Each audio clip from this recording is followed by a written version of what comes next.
Hello there, good evening. It's Saturday at the Super Series, and you will know what that means. It is finals night, £5,000 on offer for the winner and a place at Champions Week, which is drawing ever closer. This is the penultimate finals night for qualifying for Champions Week, where £20,000 will be on offer to the winner of Super Series 3. Right, without further ado, let's take a look at Saturday's Super Series Super 6.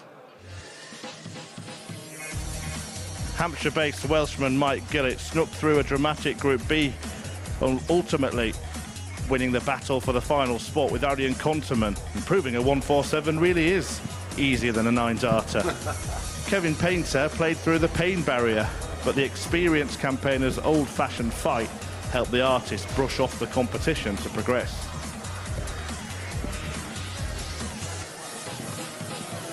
Scotsman Shaun Mcdonald improved game by game in Group B, and the Aberdeen Arrows Ace looked a real danger ahead of tonight's finals, where Slow and Steady really could win the race.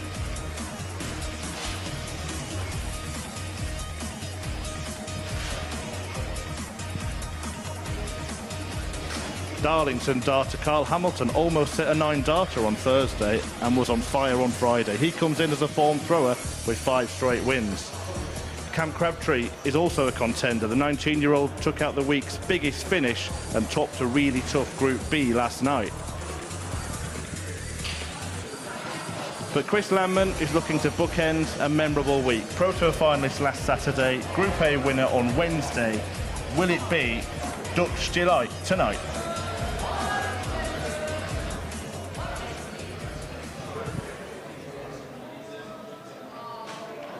Chris Mason joins me to guide you through the action. It's been a really good week, hasn't it, Mason? Yeah, there's been some up and downs, more ups than downs, and yeah, it's been an interesting dynamic, especially with the different styles of players and players at different stages of their careers. It's been a good week. In terms of standard, we'll take a look at the numbers from week 11 of this series.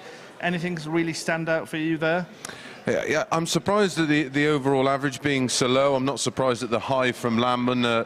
We have plenty of averages, 105s, 107s, 103s, plenty just around the 101, 102 mark.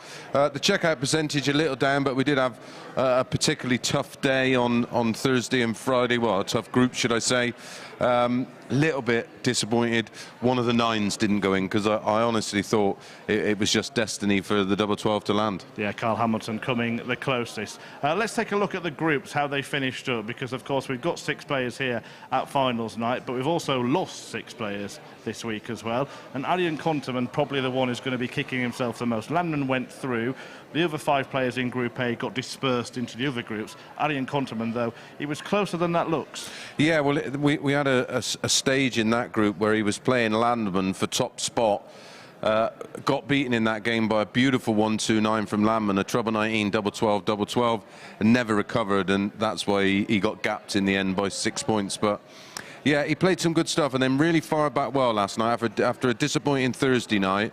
Bounced back really well, and that's what he's got to take from this experience. Yeah, you have to finish first to qualify from Group A. You have to finish third to qualify from Group B, and Konterman finished 4th, as you can see there, and on the same points as Mike Gillet. Yeah, and again, the damage was done on Thursday night, where he had a torrid time and was on the end of some real heavy defeats, hence those the difference in the legs, because ultimately that's what cost him with regards to the 3rd spot, and it was Gillet that took it on +4.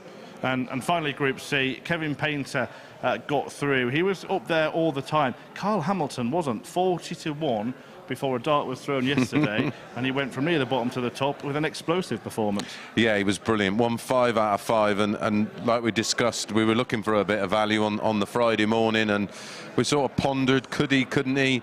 But you know, he didn't. He played okay on the Thursday, but I certainly didn't expect him to go through the cards. And he was so dominant. Well, let's see how the players that have gone through have fallen into tonight's groups. So there will be 2 groups as always. Each of them play each other once. The top 2 go through to the semi-finals. Kevin Painter and Chirs Landman in the same group. Now, Painter did give Landman a bit of a toweling on Wednesday.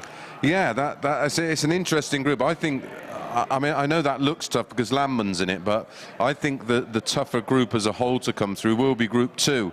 Shaun Mcdonald is just rock solid for a player that hasn't really played since Q School to bounce back the way he has here.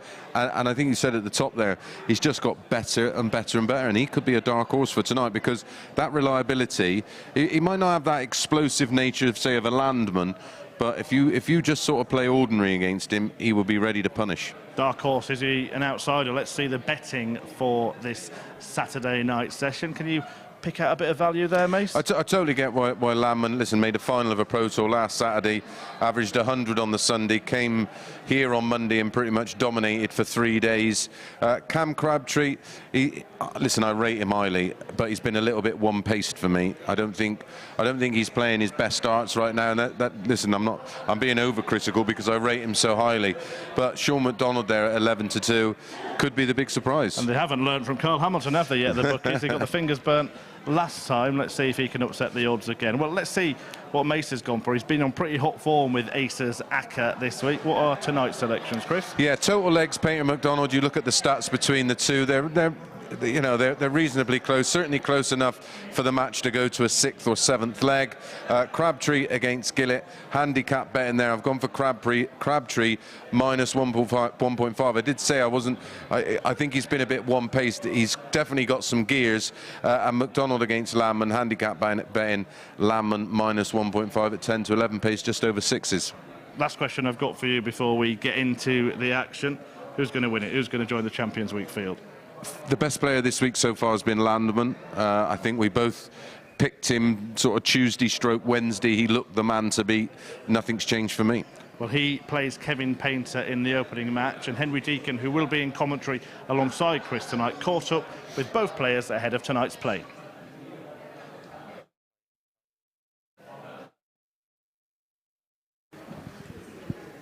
Those interviews for you any Chris. moment now. There we go. Okay, mate, no worries. Okay, mate, no worries.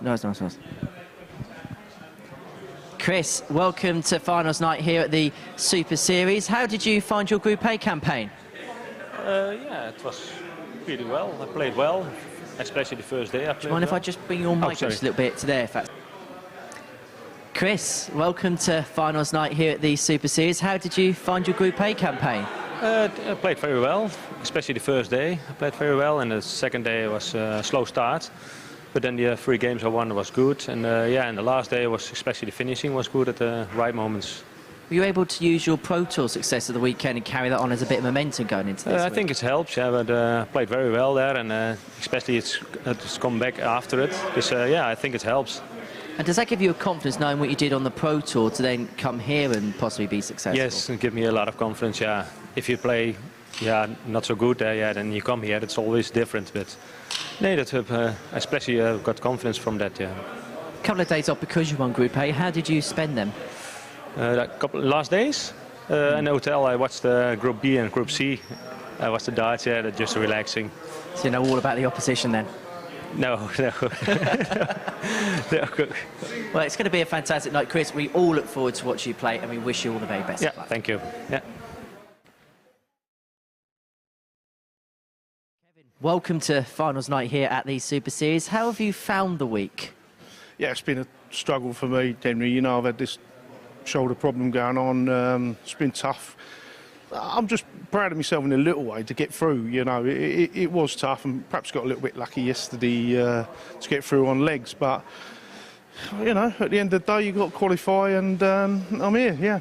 Does that show a lot about your grit and determination in match play, that despite everything that happened this week, you can manage to get your way into Saturday? Yeah, I think so. If I was the type of character that was going to bail out, I'd have gone halfway through the week. I was in absolute agony, but you just carry on plodding on, didn't you? And you sort of try, as you're going through the games, you're looking at the games and you're thinking, well, hang on a minute, if I can nick this one, I'm still in, and just carry on. It's the mentality, really, just carry on and see how you go. And I was happy to get through, Henry, I have to be honest with you. Now you're here, have you set any expectations for tonight, or is it just take every game as it comes? No, listen, I'm the type of player that I'm here and there's 6 of us and I want to win it. You know, I'm not going to come up here and go, you know, just be someone's going through the motions. I'm going to do my best. I'll give it 100%, whatever I've got, and if it's not good enough, so be it. But I'll do my best. I know this is one that you desperately want to get on the CV, isn't it? I do, yeah. Listen, generally, I haven't done myself much justice down here. It would be nice. It would be nice. It would be particularly special after the week I've had this week. But if it's not this week, it'll perhaps be another one, you know. We look forward to watching you play. Kevin, good luck. Thanks, Henry. Thanks, mate. A very good evening, everyone, and welcome to finals night here at the MODUS Super Series. Come the end of play this evening, we'll etch our 11th name into the Champions Week Roll of Honour. And we begin with the man who this time last week was playing in a Pro Tour final in Chirs Landman. He takes on Kevin Painter, a former Players' Champion himself. He picked up the Players' Championship finals win back in 2011, that representing his big major TV success. As far as the two players are concerned, the bookmakers price Chirs Landman as the heavy favourite to complete victory in this one at 3-10. Meanwhile, Kevin Painter finds himself the 12-5 outsider. So this is game 1 of 9 here this evening at the Super Series, and we can't wait to get the play underway.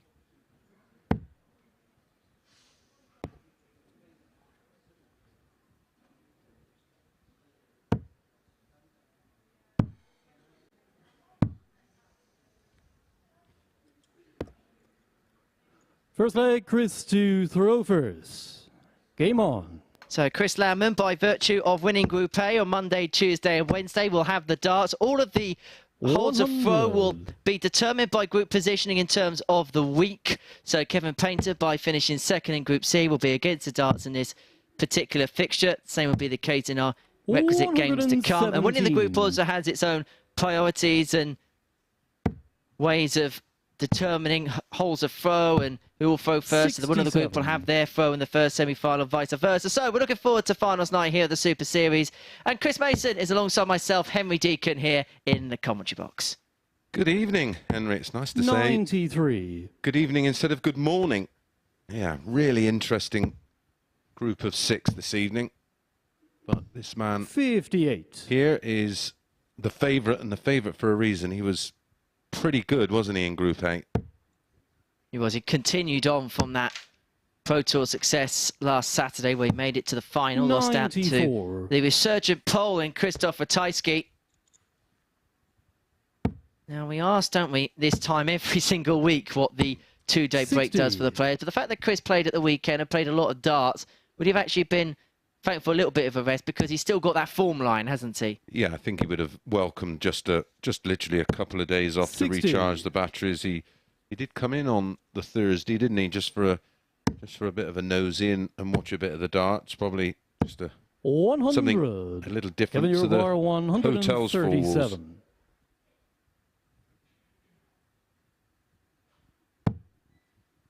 As for Painter, he has had to play through the pain barrier over the course of the previous 5 days, and alluded to in his pre-match interview there that he was proud of his achievements this week because of that.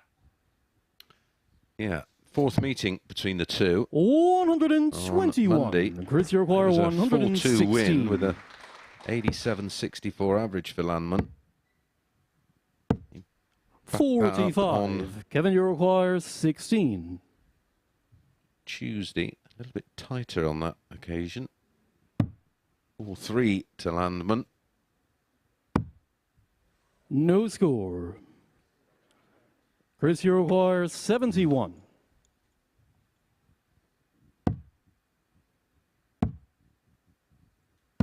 Game shown the first leg, Chirs Landman. On Wednesday, Kevin got a little bit of revenge, winning 4-1 with a 94.01 average, 80% on the doubles, and a second leg, Kevin to throw first. Game on. 24 finish.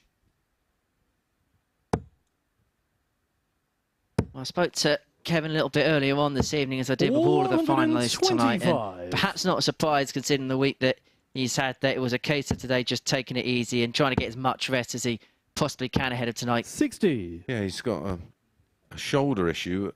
It is in the left shoulder, but it's sort of edging its way across his back. And he was in some pain, especially on Thursday. Friday, just he limped his way through, 55. Didn't Also great to see a real good, close to capacity crowd in here this evening at the Live Lounge. It looks quite full. You dodged a bullet, didn't you?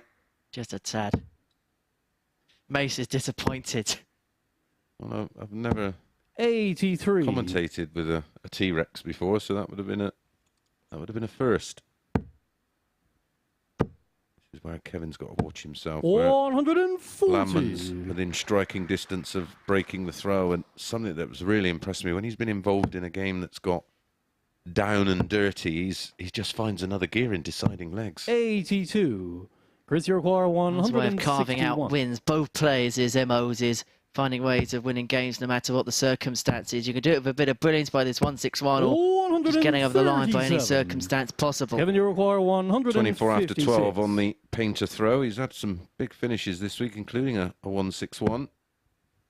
Not going to happen now for the 156, so Landman will be back. And 56. if you are going to lose, Chris Iroquois, you 24. don't want to lose by a big margin, because leg difference Game on the second could leg, well Chirs determine Landman. whether you get through the group or not. As always, matches best of 7, 2 points for a win. Third leg, Chris to throw first. Game on. This is a group where legs difference is going to matter more than any other. Effectively, if you play 2 matches and you have 2 59. points and your legs difference is positive, you will go through no matter what. Yep. Just the math, isn't it? At the end of the group, we have 3 players on 0 legs 92. difference. We have a 9-dart shootout. Wonder what they're like. Horrendous. I do not advise it.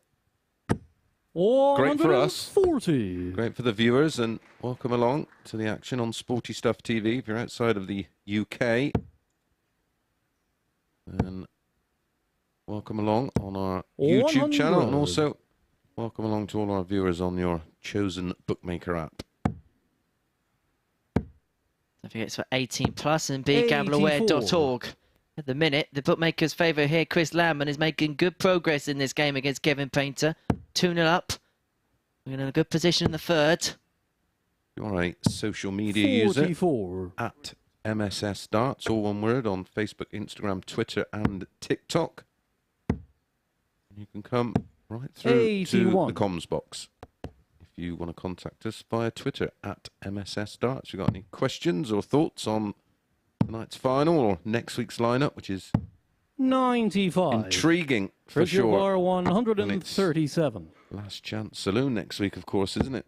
The last opportunity for one player to join Champs Week. 59. Got a couple Kevin of Iroquois, colleagues of ours in the commentary box 170. playing next week, which we're very much looking forward Yeah, to. Scott Mitchell and Matt Edgar. Edgar over at the Iceland Open didn't go particularly well for him today, 60. but another opportunity Chris tomorrow. Iroquois, 78. Opportunity. Knocking for Landman. It's going to be a dart at tots of 3-0. 38. I need a thickness of the wire. Kevin away. Iroquois, Oh, 110. this has got to go for me. This could end up 4-0, 4-1. Gets the treble. 10 for tops. Class. Games on the third leg, Kevin Absolutely Painter. class from Painter, because more importantly, I mean, it's a great 110 out. It's the break back. And it keeps him in the Fourth game, leg, and that Kevin to is a throw scenario where it first. could be game on or game over. Game very much on now. The game's back on throw. If you want to be a member of the Game on. crowd, head over to www.dartshop.tv. All the information about reserving your ticket only costs £1, and that's a booking fee. You can join 60. us any given Saturday night, 50 weeks of the year. Really enjoyable and unique experience. Up close and personal 80. with the action. Or if you're one of these tech-savvy people, you can scan the QR code there. 30. Henry's Tungsten T-Rex. Give that a scan, and that will take you also to all the details you will need. 180. You may see in the back of that corner as we have the first max of the night that We had a tweet earlier on this week by James Edwards that he was spending a birthday weekend down at 85. Portsmouth, and they are actually at the back of the auditorium this evening enjoying a night out of the darts. That's it. I mean, it's a cheap night, isn't it? And if you like your darts, even better. You just like a bit of sport. And they all are up in the air with their 180 cards, having a great time. Come and join us. You'll love it. Where else in the world can you enjoy 96. world-class sport Chris, for require £1 booking 61. fee and free drinks for a tenner? I don't know, but if I want working here, I'd be here watching. No Oh, score. wrong bed. Needed double 8 for 3-1, but we'll be back. And in 2 weeks' time, Champions Week Saturday, we have a competition on our Twitter page at MSS Darts, where you could win 2 tickets, 40. a night's Chris, hotel, require 10 free 61. drinks tokens, and a signed board. And all you've got to do is like and retweet 21. right at the top of the, well, it's a pinned tweet, whatever that means, but there you go. See, look, I'm getting the lingo. Mace is spending a lot of time in social or learning social media land the last couple of weeks. Yeah, without going on it. 60. Probably for the best. Chris, And it's probably for require the best that 40. Landman finds this tops a 3-1. Because winning by a big margin helps you out considerably in the early portion of these group matches. They are decent enough score. lies, but he couldn't convert with the third. Kevin, you And require Painter's already had a 110. Can he add a 130? 130 to the list? Yeah, the 110 only needs the 1 treble in the combination, as does the 130. 2 bites of the cherry at the treble 20. Get it now, needs the ball. Oh, just left. 40. Chris, you require 40. So second go for Landman for that break and for 3-1 and to re-establish that cushion in the game again. Double 10. 30. How close. It's all over Kevin, it. you require 90. Treble 20, double 15, 20-20 ball.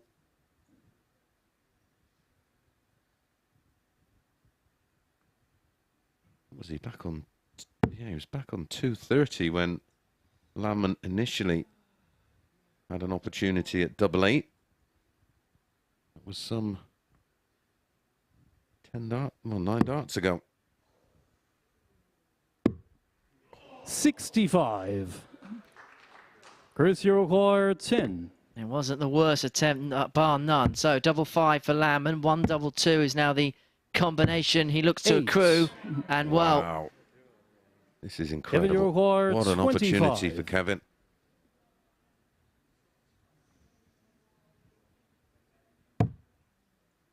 double 8. Steps back, recomposes, knowing the significance of these 2 darts. And that is a lovely lie for Kev. 9. But he couldn't find the double. Chris, you require And Landman's 2. up in the madhouse. No score. And incredibly, Painter returns. You wouldn't have thought that you'd have an opportunity to win a requires leg in 10 16. visits. By my reckoning, that's Game 13 darts at a double. Kevin Painter. Kevin Painter, with a bit of a wry smile, somehow levels things up with a 28 dart hole to Fifth leg, throw. That Chris, was a to leg that throw Landman first. Game on. landed 2 180s.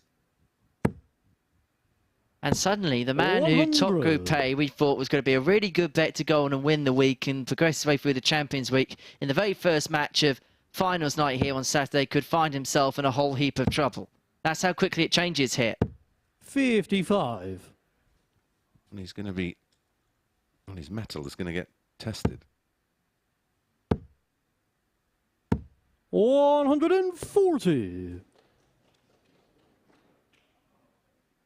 In terms of the scoring stakes, he's landing himself opportunities, Landman. He's had 4 140 pluses, 2 180s. Kev yet to 59. register a score above 140 yet in this match. 57. I don't know if you can hear the police car, but I mean, it wasn't that much of a robbery. Pretty close, but I don't think it was bad enough to call the 5-0. 55. Oh, he's not got his scoring boots on tonight, Painter. 40. It's getting a little bit edgy, isn't it, mate? Yeah. Well, these opening games in each of the groups are just so important. You win the opener, you're in the driving seat. 57. Chris, you require 164. What you always want to do is have it in your hands and not relying on other results. And by winning, that's exactly what you do. And that's a great 140. A fifth. Leave himself double 12 to go within a leg of the match and the toil and troubles of the previous leg. Oh, this is the third 43. different set of stems Chris, we've you seen require 24. Kevin use this week. 18. Had the long white ones in, then he went to a small one with a bit of silver in, and now these are one-piece black aluminium by the look of it. 130. Chris, you require 6. Well, this is not a nice double. This is even more horrid. It's as horrid as it gets. And once again, Landman finds himself in the madhouse. And once again, Painter is looking to capitalise. Missed 18 darts at a double in this match. And is still averaging 73. 94. Chris, you require 2. There's no such thing as a cast iron guarantee on this double. No score. As you can see. And so Painter could find his way in front, and there's a roar from the crowd. The direction of the artist. Landman's lost for words. Game shot on the fifth leg, Kevin Painter. And Chirs Landman is in a world of trouble now because he's had opportunities to basically wrap this game up by now, and Kevin Painter has the darts that do exactly that for Kevin himself. And the man who was, well, Game the on. man in Group A, Chirs Landman, could find himself already staring down the barrel of an early exit if Painter can win this 4-2, and it will feel rather reminiscent of the week Barry Vampire was here, where he completely 43. dominated Group A, best legs difference of anyone, and when it came to Saturday night, well, that was when the struggles began for him. Yeah, I had the same 43. conversation walking back to the accommodation with Paul Starr the other night, and you know, the obvious thing to think is Landman's going to continue where he left off, but we've seen it so often. 60. Some people on finals night, it just doesn't happen for it. It's looking that way here right now. 60. You've played in the scenario where you've played here the whole week behind closed doors and then Saturday night in front of a crowd. Can it feel a little bit like a different venue because there's people in it on a Saturday? Yeah, well, it just adds I want to say a distraction, but it's a good 140. distraction, because if you play darts, you enjoy performing. You know, ultimately you're in the entertainment's business. But again, it can just 26. add a distraction, a different dynamic, a different approach. You can sometimes play and forget that it's on TV and, you know, the cameras are there. You just 24. It just becomes second nature to you. But when you're walking back and you're seeing a crowd, a little bit of embarrassment creeps in, and there's no hiding places up there. Especially when it's such an intimate venue like this, when there's always that one person probably giving that intense look, especially if they've got a little bit of a betting slip in their hand. Yeah, the secret is 100. not to make eye contact with anybody. Head down, focus on the job. 140. I know drama teachers and Can you dance require teachers tell 134? people to actually look at a bit of the wall or something like that. Looks like you're looking at the crowd, but looking at something else which doesn't distract you.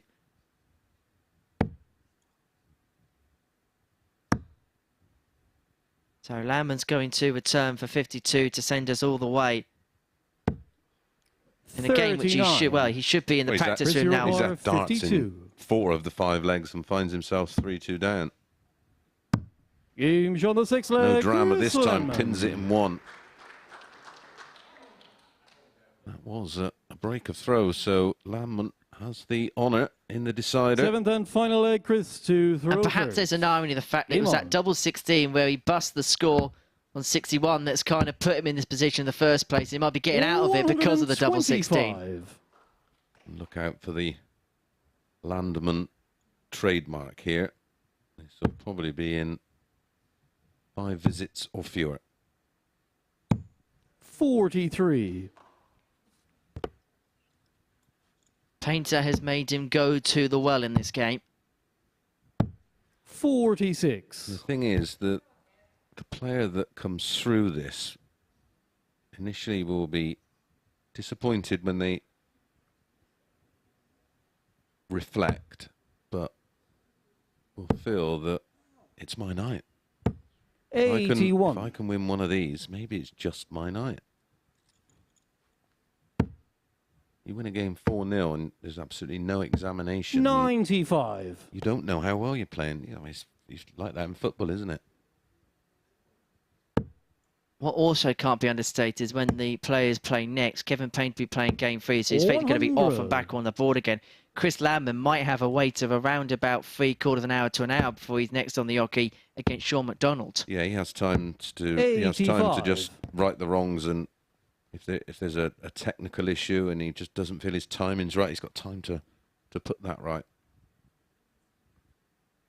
He's going to get a go to win the match in the 150. All Painter can try and do is leave it as handy as he possibly can, but he needs another treble to do exactly that. 40. Target obtained, and Chris so Landman 150 150 away for an opening win. He's had to scrap and battle for these 2 points. He's had opportunities 60. to win pretty much every single leg in it. 137. You couldn't, could you, Kev? Wouldn't put it past him. Oh dear. Yeah, you can't believe how far away that is. Wow.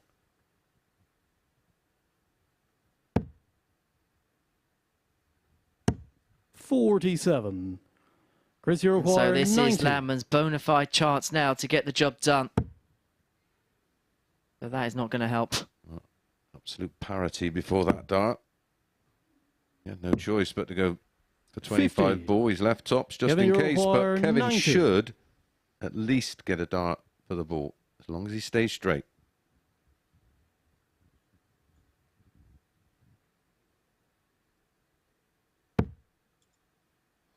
But he does what Landman does and slips the other side.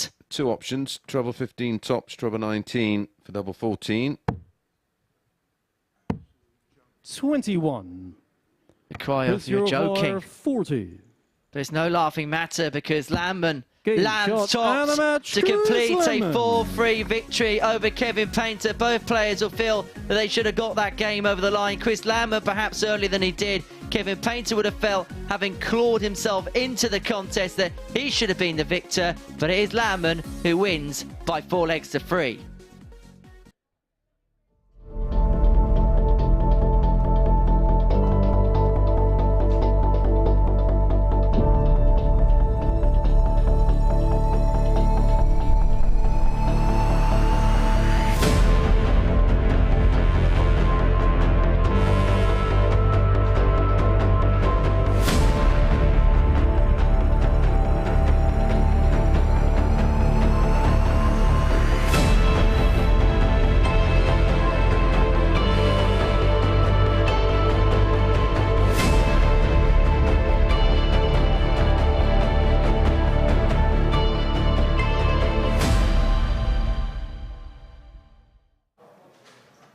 Well, what a dramatic start to this evening's action on finals night. Kevin Painter and Chris Landman battling it out in a last leg decider. Landman not really showing the quality that he was earlier in the week and missing a total of 20 darts at double, but did get over the line despite Kevin Painter being in a promising position in that match. Not a disaster, losing 4-3. He'll be back in a couple of games' time, but we're going to turn our attentions to Group 2 now, in a meeting between Cam Crabtree and Mike Gillet. The pair played in the first match and last match of Group B. They would take that same pattern of fixtures tonight, I'm sure. Our commentary team for this one is Henry Deacon and Chris Mason, and Henry spoke to both players, starting with Cam Crabtree.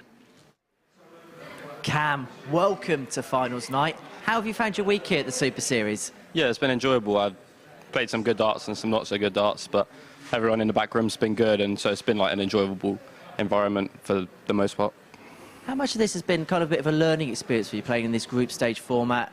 Time on the stage, time in front of the cameras, that it was exposed. How much that helped you progress with bits? Yeah, no, it's definitely different. Normally you go to a comp and it's a knockout, so every game you have to win. And here, you can lose 4-0, go back in the back room, and you think, right, well, you just have to pass that off and straight on to the next one, because, you know, it's different, but it's good. And hey, crazy night last night, wasn't it? Yeah, that was tough. I knew that I needed... Everyone said I needed one win. I thought, oh, I want to play like I did the night before and make sure that I'm through. And the others didn't seem to want to let me do that, so... Your good mate Owen Bates is already in Champions Week. How much would you like to join him? Yeah, that would be nice. Yeah. I think that's all we need to say. Cam, we wish you all the very best. Cheers, Henry. Thank you.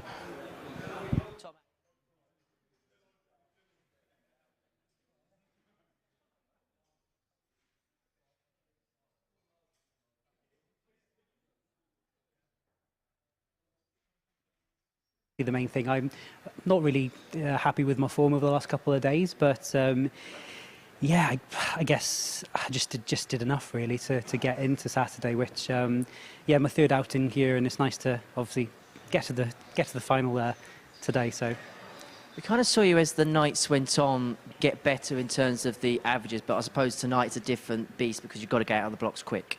Oh yeah, 100%. Yeah, I generally felt quite good the last couple of nights, to be honest. There's not really anything that I can really pinpoint why that it didn't just collect. I mean, that it didn't connect. Sorry, on the board. I was practicing well, and then maybe a bit of tiredness with work during the daytimes. But yeah, I've had a really nice, relaxing day today, and yeah, it's a brand new day today. So yeah, I feel good, and hopefully I'll play like I can. So we're going to see you at the Lakeside in a couple of months' time. How much will this experience of one of the lights, cameras, and a crowd here tonight give you just that little bit of experience ahead of that event? Oh, it's, yeah, you can't buy this kind of experience. This is, you know, this is brilliant, really. You know, for preparation for Lakeside, I think that if I didn't have this, I certainly would be worse off for it. And I think that I can only, yeah, gain positivity really from that into Lakeside at the end of the year. And yeah, certainly that's the aim really, to kind of do well there. And yeah, this is perfect for that. We wish you all the very best, Mike. Good luck. Cheers. Thank you. Both players catching up with myself earlier on this evening ahead of play. Well, these two are becoming quite well acquainted to each other, because the last game they played last night was against each other. It was effectively a dead rubber by that point. Both players already through. Cam Crabtree 1-4-1, but the stats aren't really one really to reflect upon just because of the circumstances of the game. But for Mike Gillet, he's made his way through to the final, but he will feel as if there's still more gears for him to go. As for Cam Crabtree, he's been here since Monday morning, made his way through Group B. It was a tentative week at the start, but then was the dominant force in Group B. But for Mike Gillet, a first appearance on Saturday night here in Portsmouth, and the preparation's just been a little bit different for him compared to previous times, and it looks as if it's serving him well. Yeah, decided to stay down. Had to work. Did a long shift in school on the Friday. Sorry, on the Thursday, and then last night chose to stay over just so he could get some much needed sleep and try and come into this as fresh as possible, and it should serve him well. Third meeting between the two, as already mentioned, played in Group B. 81. Thursday night, they had an absolute thriller. All three to Cam Crabtree, 3 180s in the match, and 3 ton-plus finishes, 2 ton-plus outs, including 45. 20 tops for Mike Gillet, and a 1-4-1 for Cam Crabtree. And then last night, final game of the session, as you've already mentioned, was a dead rubber, and it was a 4-1 win to Cam Crabtree in a fairly low-key affair, wasn't it? Yeah, by that point, both players knew they were through, and the adrenaline and were exhausted. 96. Yeah, it was a long day, wasn't it, mate? Well, we didn't actually know the lineup until the penultimate game of the session, which is just so unusual. It was the 18th game of the group, and we still didn't know 100. for sure who had qualified. We very nearly had the scenario with 4 players all on 10 points. 59. It was head-hurting stuff, wasn't it, for sure? Yeah, I had notes all over the place. 140. Yeah, you may remember in that meeting on Thursday that Cam Crabtree raced into a 3-0 lead before Gillet took us all the way to a decider. Crabtree then went on to win in that final leg. 81. Cam, you require Listen, 80. when he made debut, Cam Crabtree produced that 115.62, wasn't it? Game shot on the first leg, Cam Crabtree. Still remains the highest average at the venue. But I'm not quite seen Second leg, those Mike kind to of levels throw from him. first. He's been a little Game bit on. one-paced. Seems to be focusing a lot on the throw, and I'm not quite sure that he's 100% happy with his game right now. But for a 76. player so young, that he's still just sticking in, and he's still averaging into the 90s. But we know, and there's evidence that we're seeing it now, maybe, that he has a high ceiling. And because of what he did in that 115 game, we're judging him from a very, very high viewpoint. And what he's gone on to do. I mean, he's had a 9-darter, and he's doing bits on the Challenge Tour and Dev Tour. And, he's had some wins over some real elite players on the Pro Tour when he's been on the reserve list. So yeah, we're judging him probably unfairly. But that's his fault because he's so good.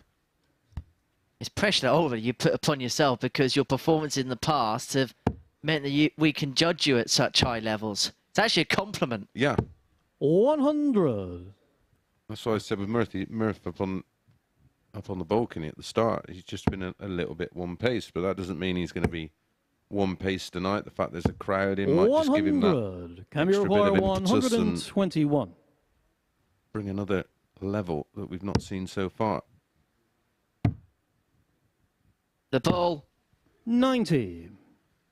Gillet gets Mike, his you chance on require 85. 85. This is just a hold. And you consider the scoring power of Cam Crabtree. He's been restricted to nothing in the first leg, and he felt like he was going to get shut out of the second, but that's a criminal error for Mike Gillet.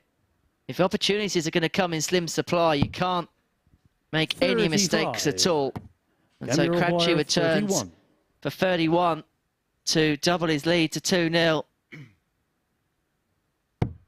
2 8s for back-to-back 14 darters. 23. Mike, you require 50. Level this one up. There's a chasm of 21 points in the averages. Well, it's going to be double 10, double 15 after that slip. Yeah, he won't have to ask what's left. He's a maths teacher. Double 14. Game on the second leg, Mike Gillet. I don't know how, but he's won that one. One apiece.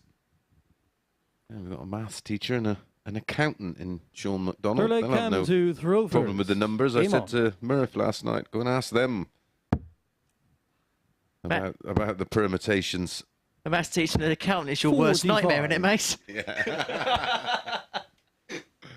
Good shout. Any kind of teacher, really.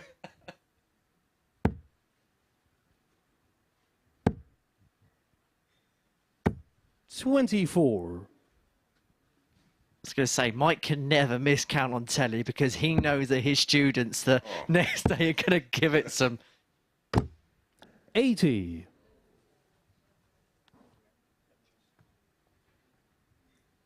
I remember what it was like giving the teachers the old little pranks back in the day.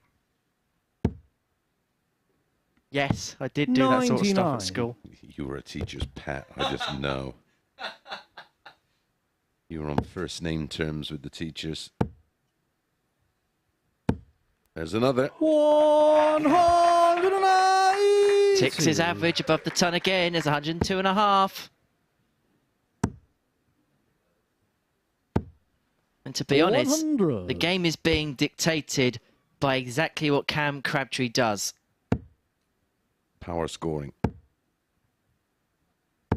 140. Well, we laid down the gauntlet as to what Karen Crabtree can produce tonight. Well, the early knockings are very positive indeed. Yeah, 100. Can you require 56? only slight is 3 missed starts at a double in leg 2. 16. Couple of his starts a double, but he is going to come back. Yeah, it's a little infectious, isn't it? When you start missing doubles, they tend to follow. He's now missed 95. 5 at a double. Can you require 40? And this time there is a consequence to a miss. Double 10. The oohs and the ahs of the crowd as he goes for double 5. Game Shaun But he finds it, and he leads Crabtree. 2-1. That's going to be something that Cam's going to have to get used to, because a lot of the darts that he's played would have been in that sterile, quiet environment. Fourth leg, Mike playing to in the throw booths first. on the Game on. Pro Tour, Dev Tour and Challenge Tour. He's played in the absolute perfect environment, 96. which is always something that's missed in that argument about the 147 and the 9. The snooker lads are always playing in the absolute perfect conditions 58. where they can focus and concentrate and given every opportunity. Where the darts lads are often playing in front of crowds in excess of 81. several thousands that are quite vocal, let's put it that way. Be interesting tomorrow at the Crucible when that I alert button goes well, I off. want to see the equivalent would be putting a snooker 81. table in the middle of a nightclub at 2 in the morning. Wonder how many. To be honest, I don't think there'll be any balls put up in the queue to be used for something else. 125.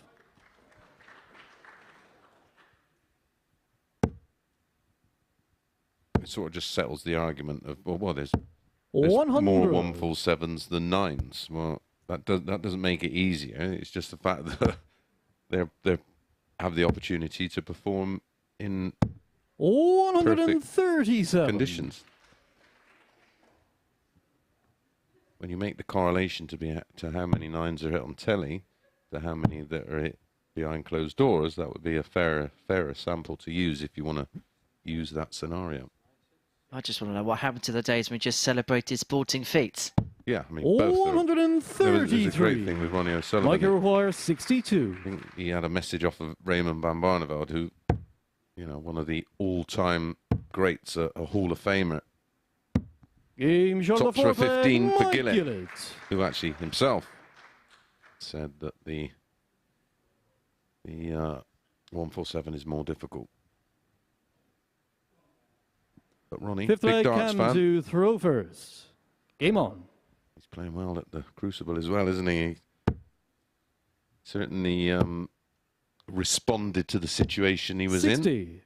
Let's say he can have a well-earned day off that we didn't expect to have. It was a nice bit of class, though, at the end when they sort of embraced and had a bit of a laugh and joke about it.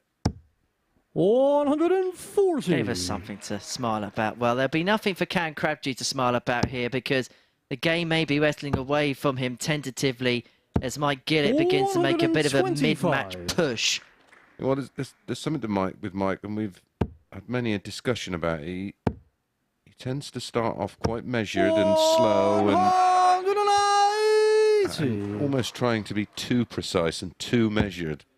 And I've had this conversation with him that when you just quicken up a little bit and you're 96. just a bit more fluid, I think you play your best starts. And then we had being a maths teacher, of course, had a little crunch of the numbers, and lo and behold, that is the case. 123. It's going to be partly due to the fact that in the normal league format you can work your way into a night, but tonight he has that sense of urgency from Dart 1. Maybe this is why we're seeing this from him. 140. Mike require 58. Well, this is to turn the game around, and for a potential 11 dart leg. Tops is what Gillet wants. 48. Can't find the double 10, and it's a tale of missed doubles for the pair 80. of them now. Crucial passage of play here in the 5th. It's going to be one dart. A double top for Crabtree, 40. which can't be found. Mike, you require 10. Double trouble continues. 2 from 10.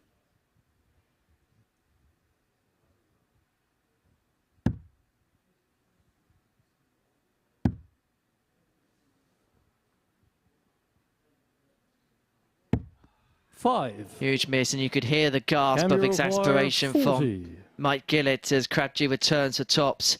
He won't expect a second invitation. Game Shaun And he won't get a Mcdonald, second invitation. Crabtree. And Crabtree is a leg away.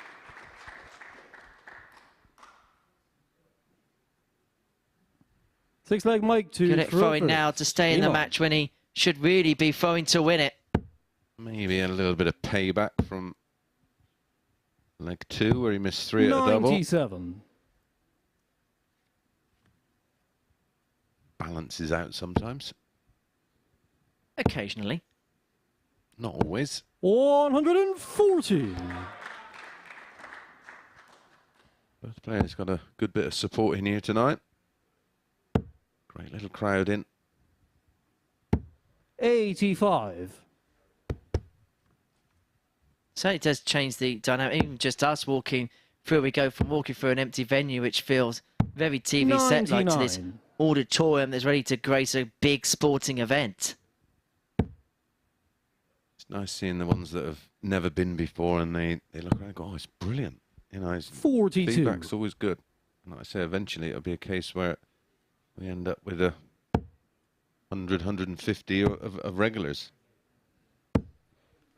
100. Is that the visit that pushes Cam Crabtree ever so closer to the finishing line? That max leaves him on 82 after 9. And on the cusp of victory, he's going to get 6 Camera require 82. from this 82 to get the job done. He's had to survive a few storms from Mike Gillet. Someone in the crowd thought it was in. I think Cam thought it was in. 66. Fortunately for Gillet, too far back. Well, the amount of missed doubles we've seen in this one, certainly be giving this my full attention.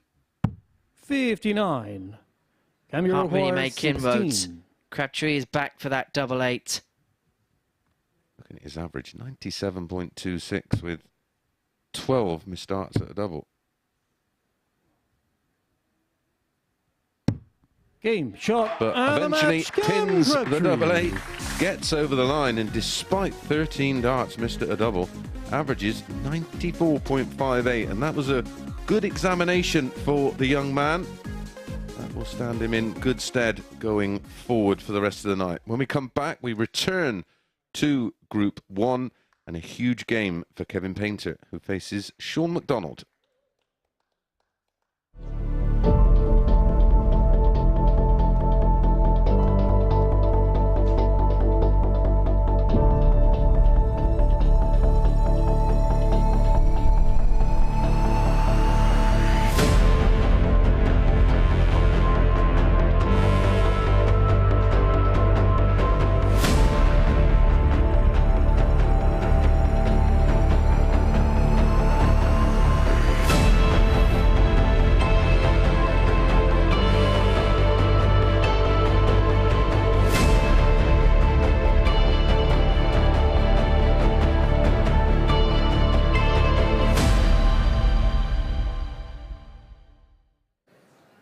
Well, some early night nerves here on finals night at the MODUS Super Series, but Cam Crabtree got over the line in the end against Mike Gillet. A 4-2 success for the 19-year-old, as you can see there, but missed 13 darts at double in that game. Gillet looked like he was capitalising early on, but Crabtree getting the 4-2 win. And that, across the first 2 matches, has seen 46 darts missed at double between the 4 players. It looks like they are feeling the pressure here at finals night. However, the 2 favourites winning, Cam Crabtree and Chirs Landman, winning that first match of the night against Kevin Painter. Now, Kevin Painter is in action again next. He is taking on Shaun Mcdonald, Painter is out if he loses this one, having lost that first game to Landman. A 4-3 win for Painter, and everything goes into the last match. But if he wins 4-2 or better, then Painter himself will go through. As for Mcdonald, well, he is playing for the first time on the finals night stage in front of the crowd at the Super Series, and Henry Deacon caught up with him a little earlier. Welcome to finals night here at the Super Series. First time in this venue, first time in the final. Yeah, from that point of view, it's gone pretty well, yeah. Venue's excellent, really good stage. Thoroughly enjoyed playing up here so far. Let's see what happens tonight. I know you've dipped your toe into a lot of events, but it's the first time we've seen you here for a while. Was there any preconceived expectations, or were you kind of adapting them as you went?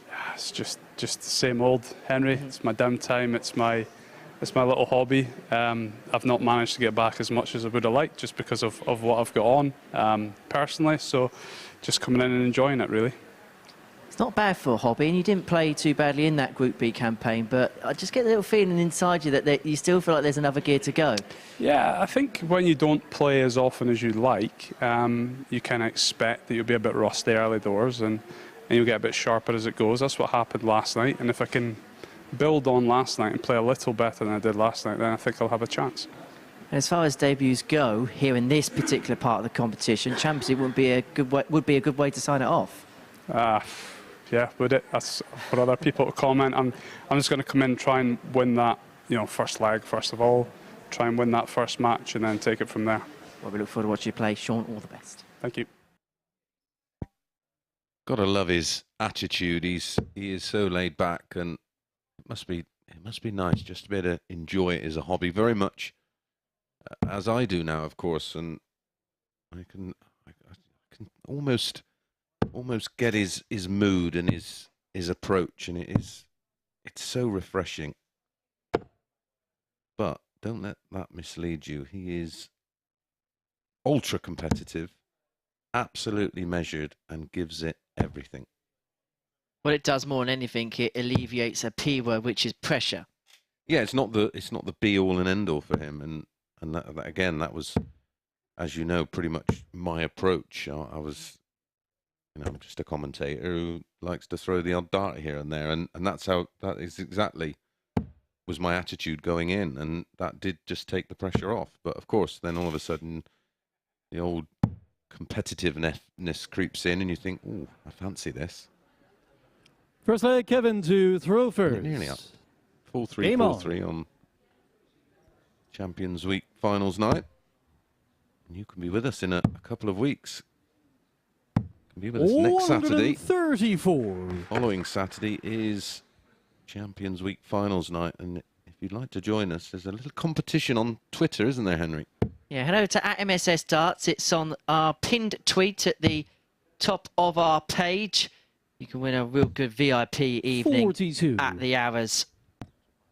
Hotel stay, 10-bar tokens, all sorts of goodies, a signed dartboard from the winning finalists as well. It's a really, really good competition, it has to be said. So if you want to enter it, head over to our Twitter site. It is @MSS Darts on Twitter for more information and details on how you can be a part of that particular draw. Well, whilst we just saw a couple of technical gremlins, let's talk about what we've seen so far this evening. We'll talk about that game last off between Cam Crabtree and Mike Gillet. The scoring phase of the Cam Crabtree performance we can't fault, but there was one or two moments on the doubles which was a little bit suspect. Yeah, he was outstanding when you consider he missed 13 darts at a double, but still managed to average nearly 95. That shows you how strong a game he had in the scoring phase. And as we always say, when you start missing a couple, you'll tend to miss them all the way through the match. But ultimately, it's job done for him. He'll be happy enough with the average, and that's sort of pretty much around the numbers we've seen. Although that was a better performance in terms of scoring than we've seen of him. But ironically, that's when he started to miss doubles. But if he can put the scoring of the finishing he had earlier in the week together with that kind of scoring, he's going to be a handful, because Landman was far from impressive.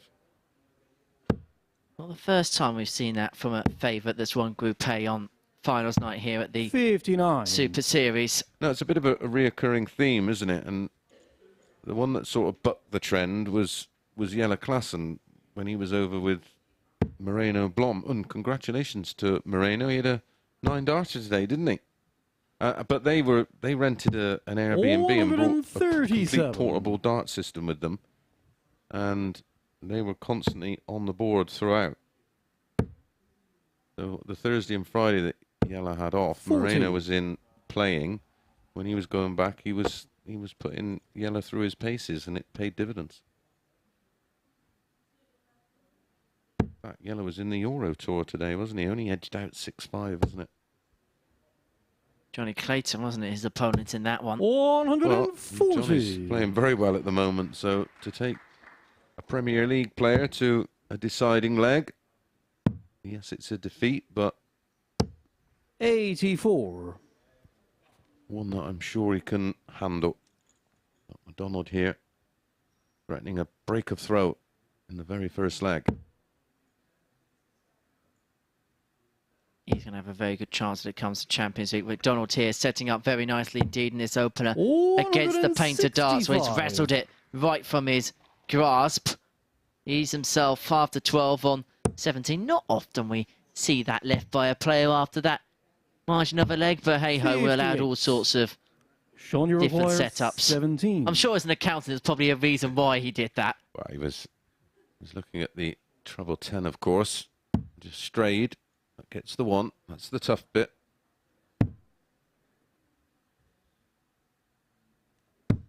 One. Kevin, you require 126. Well, this would be a nick. There's no denying that if this goes the 126.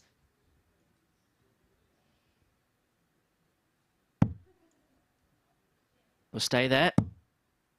We give him a dart at bull, and so McDonald is back. 8.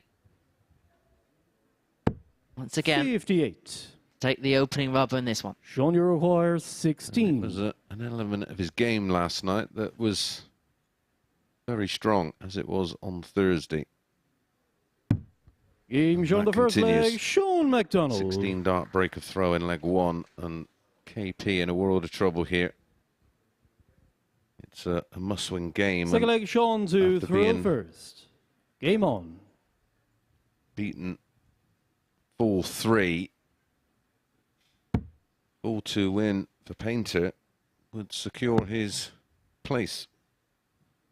Just a reminder once again on how things work at the Super Series. If you played 2 games and you've won at least one of them, or if you won one of them and you've got a positive legs difference, and you will go through. Yeah, losing 4-3, of course, he's on -1. A 4-2 win would put him on to 2 points plus 1, and then it would be down to McDonald and Landman to duke it out. A win for McDonald. 80. He doesn't just take himself through, he takes Landman through with him. And it's an early bath for KP, unfortunately, but he will be incredibly frustrated that this injury has appeared just a couple of days before he was 40. coming to Portsmouth for the Super Series. But saying that, to manage to make finals night is an achievement in itself. Probably felt like pulling the plug. 43. Battled on.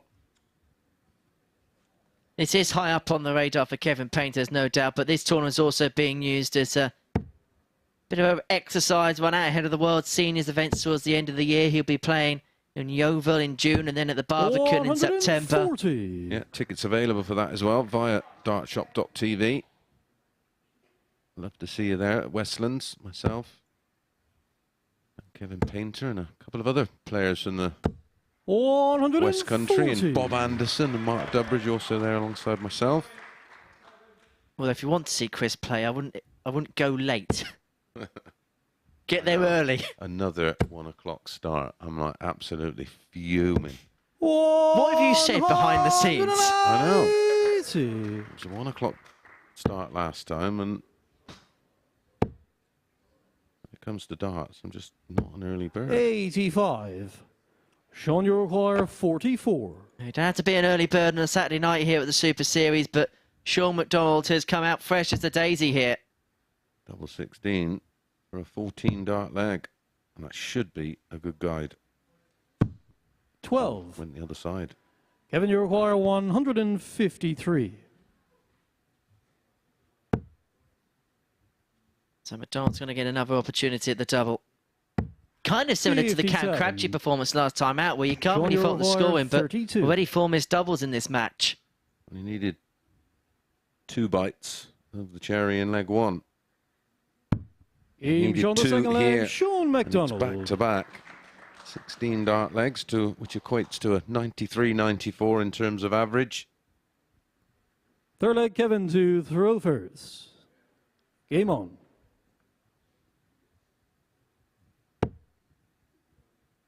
Not to sound stereotypical, but he is just granite, isn't he, Shaun Mcdonald? 135. Yeah, he's a handful. There's a question has to be asked when it comes to those WDF World Championships. And I know he was disappointed with his previous appearance. He led Dave Parletti in that match. It was a game that passed him by in the end. But when it comes to Lakeside in December, if he can play to the levels, or some levels seen from him this week, and improve as 60. he plays more competitive play, he's going to go deep in that tournament if he can replicate those levels. Well, yeah, you would think he would have at least one more appearance here prior to that. And if I was him, probably not the week before it, but the week before that, just to have a run out. And of course, the difference of the Super Series now is if you get through to Saturday, you get that stage experience, you get that chance in front of a crowd, 59. which players may not often get the opportunity to do before you play on that Lakeside stage. You can attest to that in your career. Yeah, well, I was saying the other night when we were discussing Jack Hill, who's only been playing around about 18 months in terms of just playing Super League and some ADC stuff, and the experience that he got here this week, I would have had to have played for a couple of years to get that much stage time.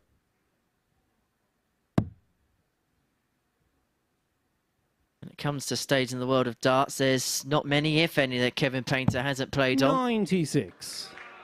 Lakeside, Winter Garden, Circus Tavern, Alexandra Palace, you name there, he's done it. He's worn the T-shirt.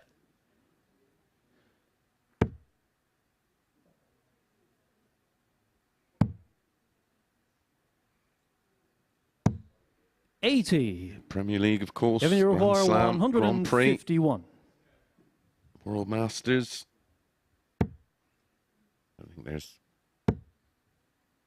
certainly not a tournament around in his day that he didn't qualify and play in. Was part of that incredible world final against the Governor. The GOAT. 139. Philip, if you're watching, Kevin, does like a bit of 51. Super Series, does Philip?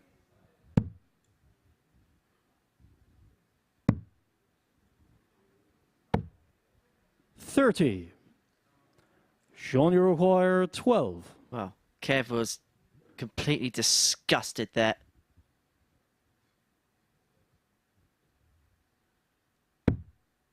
He's going to be even more livid if this bottom of the board double goes, but there was just a little bit of a quiver there if you actually saw the release of the McDonald dart. Kevin, you require 21. So, it's another bite of the cherry for Painter. Double 4 is what he wants. Big dart incoming. 17. Big dart missed. Well, we know Shaun, what you require 12. against Landman when he allowed him in. He took full advantage. Ended up taking it to the wire. Game's on the third leg. Corner. Shaun Mcdonald. Bit of a messy. It was a bit of a messy leg in the end, but it's the double Fourth breaker leg, throw Shaun to throw first. for Game on. Shawnee Mac.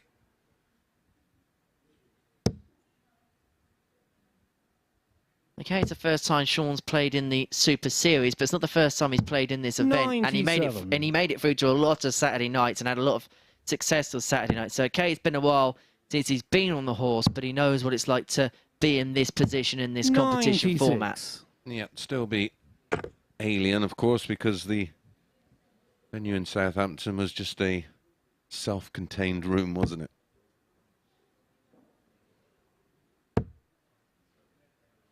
This is a lot different. 100. Again, like you say, great preparation going forward for all the players with big tournaments on the horizon.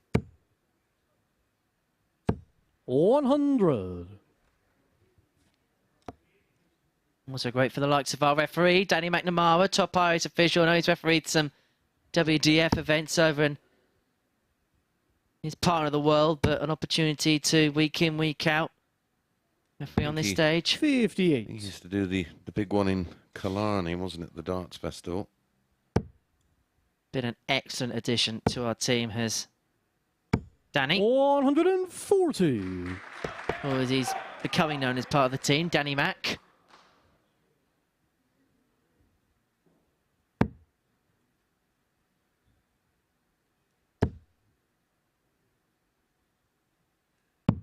$82.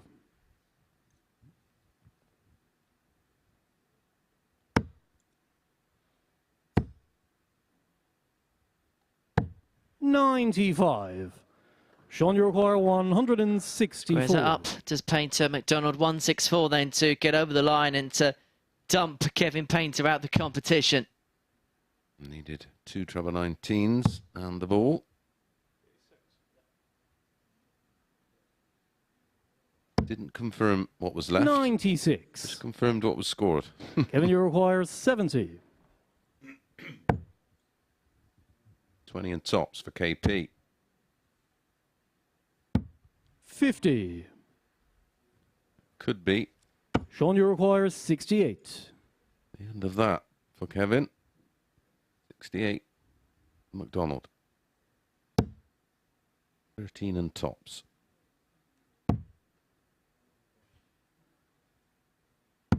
Game, shot, and tops is landed, Shaun and the McDonald. Punisher lives up to his namesake by deposing of Kevin Painter by 4-0, and thus eliminating the artist from the competition. A little bit of a fist bump and a little bit of a relief, because after his first match, Shaun Mcdonald is in to the semi-finals.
And so that's Group 1 settled with a game to spare after the artist Kevin Painter was brushed aside by Shaun Mcdonald in that one, a 4-0 win for the Scotsman. Painter not really at the races in it, and Mcdonald won with a whitewash, and he seems to be getting better and better match by match, Shaun Mcdonald. Now, we could have the same scenario in Group 2 as Mike Gillet takes on Carl Hamilton. Now, having already lost his first game, just like Kevin Painter, Gillet would be eliminated with defeat to Hamilton, the player from Darlington, who produced a great 9-dart attempt earlier in the week, just missing the double 12. However, if Gillet manages to win the game 4-0 or 4-1, then he will go through. Any other outcome, and we'll get back to you on that one before the final match. But Hamilton is the last player to appear tonight, and Henry Deacon caught up with him a little earlier on. Carl, welcome to finals night. I'll tell you what, that was some dash to the line yesterday, wasn't it? Yeah, it was good. Like I knew I had to do it, so, and then thankfully I turned up. Like so. Was it almost a feeling of knockout darts right away when you walked through the door yesterday? Yeah, and I really think that helped me. Like, 'cause obviously we're used to playing competitions and stuff, so I just knew I had to keep winning to stay in, and thankfully I did. Like.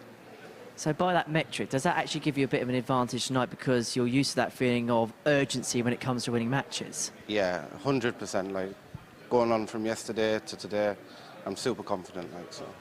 And of course, it's a tough night tonight, but you showed, especially yesterday, that you've got the ability to definitely go on and make that way through the Champions League. Yeah, like listen, all them lads are great players. I can play darts, they can play darts. Whoever turns up on the night will win. That's how it is. Wish you all the very best, Carl. Thank you. Good luck. Cheers. So then, a first appearance of the evening for the Jackal on finals night here at the Super Series. He takes on Mike Gillet, who lost out 4-2 to Cam Crabtree, so it is a must-win game for the Welshman, who actually is the local boy in and around these parts. He's not too far away from Portsmouth, living in the SO postcode areas. But will the teacher be taught a lesson? I say, beaten 4-2 by Cam Crabtree in his opening game, so victory is of the essence. Carl Hamilton, well, he knows the feeling of knockout darts already because he had to sweep through the card to make his way through to tonight's affair, and that was exactly what he did.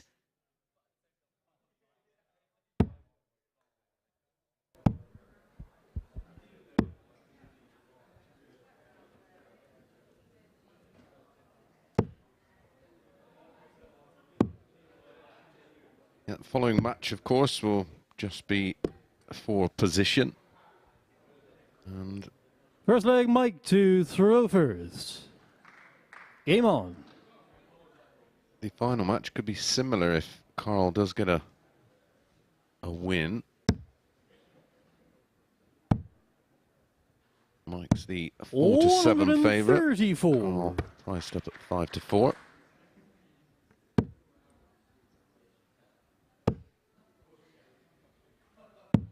He 59. struggled on the first day of competition, did Carl Hamilton. Picked up a couple of wins, and the way that Franz Roach was playing in particular, 83.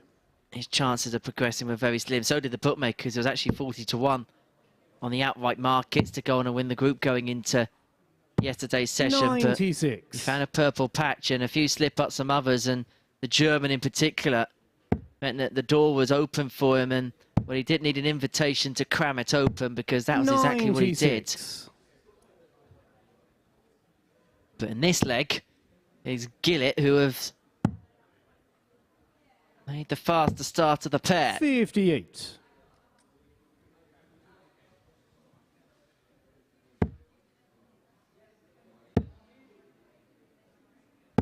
$100.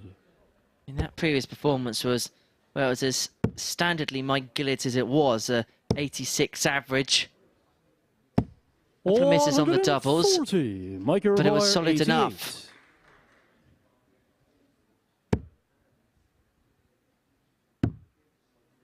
Level 7. 81. Carl, you Would require have been for the most par of the 148. course leg in 15. Yep.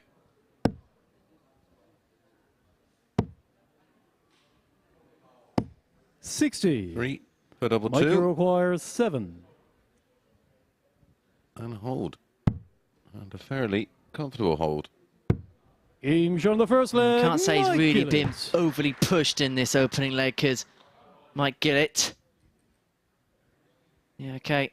Hamilton had that Second leg, Carl 140, to but it was throw at a point where first. Gillet was Game in on. cruise control of it. What's the advantage for Mike Gillet is having a game up there. 174. A beautiful start to leg 2. Not regarded as a max, but it's 83. the maximum he could hit going for the cover on the 19s. I think that's a statistical conversation that a lot of us commentators have been 58. having. Yeah, I think we should. I mean, we've got a ton plus, and then a 140 plus, and then a 180. I think the way the game has evolved, there's definitely a case to have a a 170 plus column. 190. Well, there's an actual real max. I actually quite like what the Euro Tour does. They have a 100 to 130, 131 to 140, 141 to 170, 171 to 177, and then of course you've got to have your own 180 column. Of course, we get that. But it's a nice representation of how players aim, especially because 100. we live in an era where players cover shoot so much. Yes. Yes, there's no fear in running for cover. 100. Mike, you require 138. Mike, if you want the carpet, we'll give you the address of the place we got it from.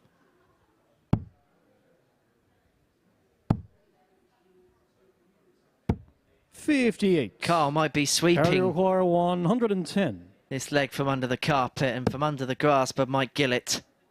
And the treble 18 isn't going to go, and so the Welshman's going to get a second bite of the cherry Mike, you here. require 80. Should get it out at tops.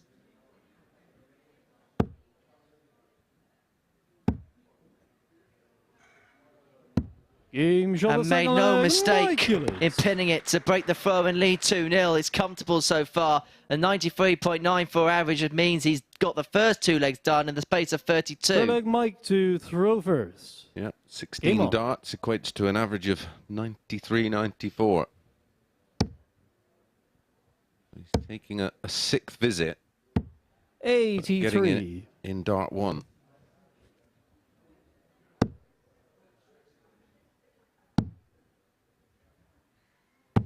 $96.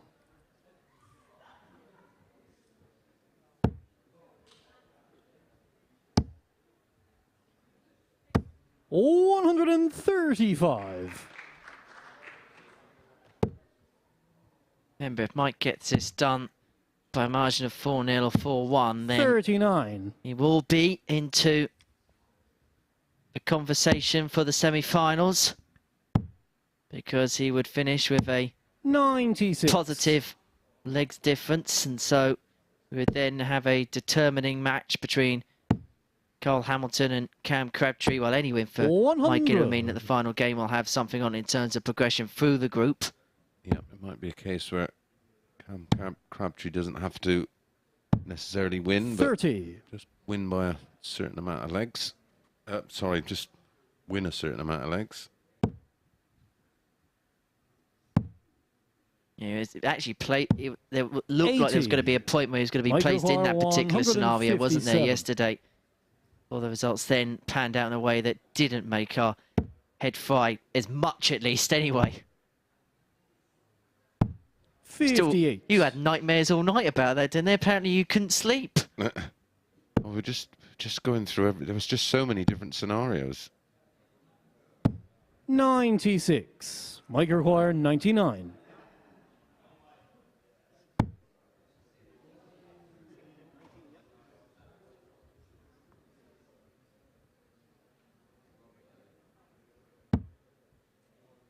Well, Mike has 99 problems, 59. and the Carly finish O'Hara, became one of 90. them as well. You might be seeing more problems arise in front of him, but he goes inside on the 82. double 15, does Carl Hamilton, and so Mike Gillet returns O'Hara, with tops of 40. 3-0. I can't deny that he, or suggest he didn't attack the double. Double 5. For the first time up around here. This time, on the third leg, absolutely Mike Gillet. nails it in 21 darts, and 3-0 is the scoreline. Fourth leg, Carroll to Hamilton throw in first. a world Game of on. trouble here. If he loses 4-0, it's he's gonna have to 59. win 4-0, isn't he? Well, Cam Crabtree's currently on 2 points plus 2 in terms of the legs difference. A 4-0 defeat would put him on minus 4 on 0 points, so it would have to be comprehensively big. Well, 4-0, 4-1. 86.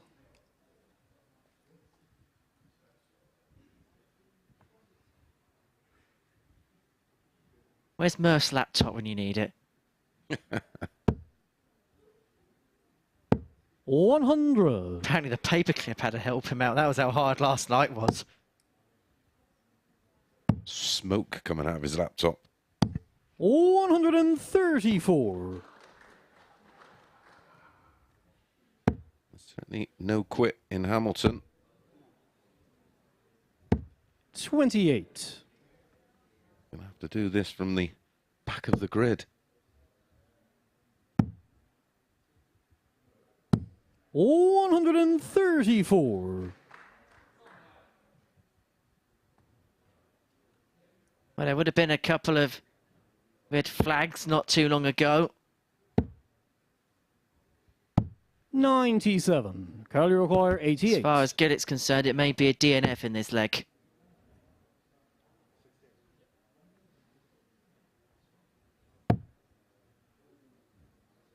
Double 16. 72. We could incorporate that into darts, can't we?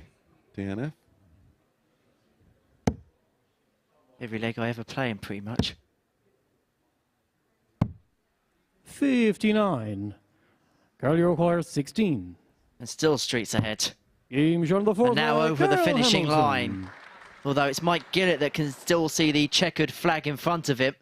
Winning this leg on throw would represent a 4-1 win, which would still be good enough to see him into the semi-finals from 10 o'clock this evening.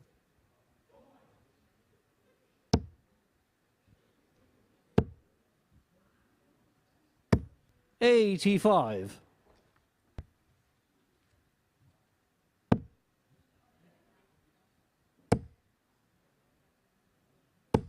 $140.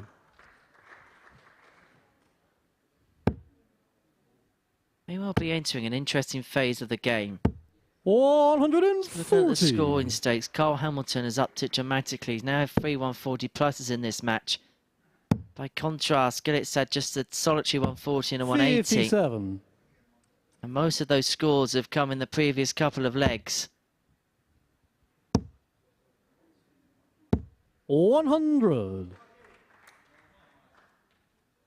But on throw, 85 140 ton has left himself in a promising position to 81. get the job done and then get the game on and run in a fashion that'll see him into the final four. Oh, what a setup. What a leg this has been. He's coming up clutch when he has to. That's dangerously dangling. He was going to go downstairs in any instance, but even more incentive to do so as Gillet aims for tops.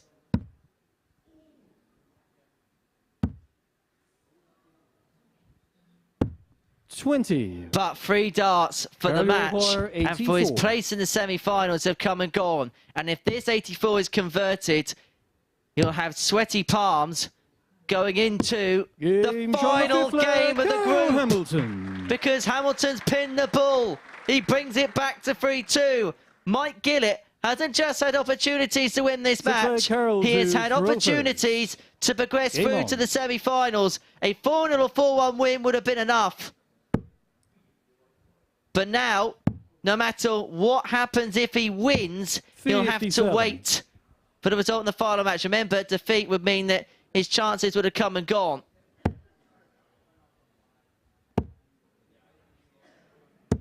$83.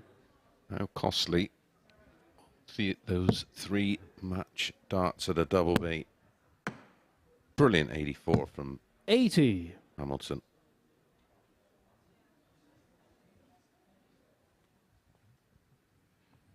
And Hamilton now is going to have to go for a bit of a pit stop.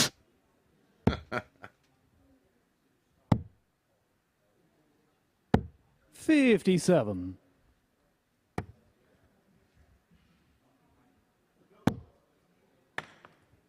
Oh my. That hit the top of the wire and, well, nearly hit Carl. 77. Well, you can see how far back down the oche Mike Gillet had to pick it up from. It was virtually on the carpet into the middle and back part of the exclusion zone. That was how ferocious and wild a bounce out that was. 77. Just keeping in touch, Gillet, at the moment. 58.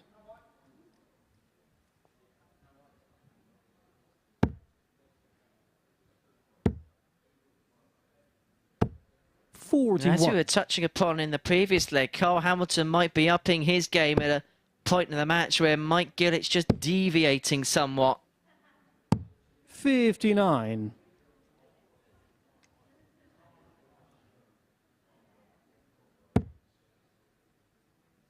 He's left himself on 70. 100.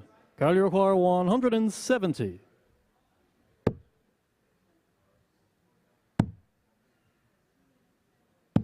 $58. Mike, you require 143. If this goes, he wins the match, and the possibility of a 9-dart shootout would still be alive. Stop it.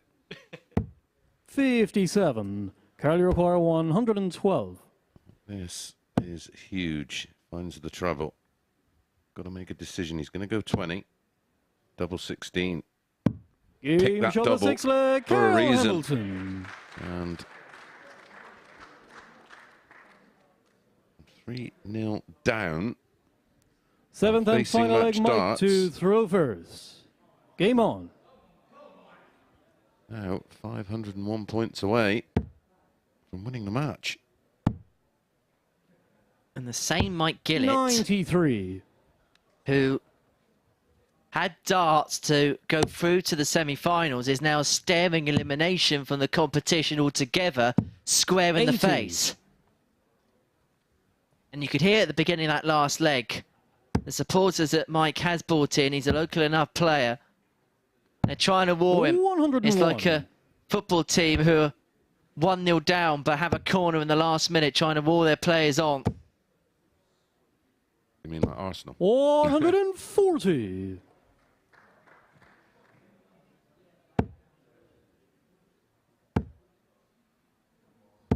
Well, it did finish 3-3, but we can't finish 3-3 here. Well, this will be played to a winner. 81. Mike Roy, 167. This man, 6 darts at 167.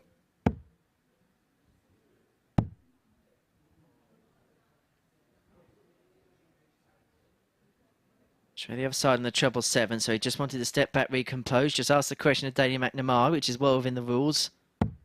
99. You'll take that on a 2-dart finish after 12 in a deciding leg. He's found something just a little bit extra here. Mike Gillet. 68.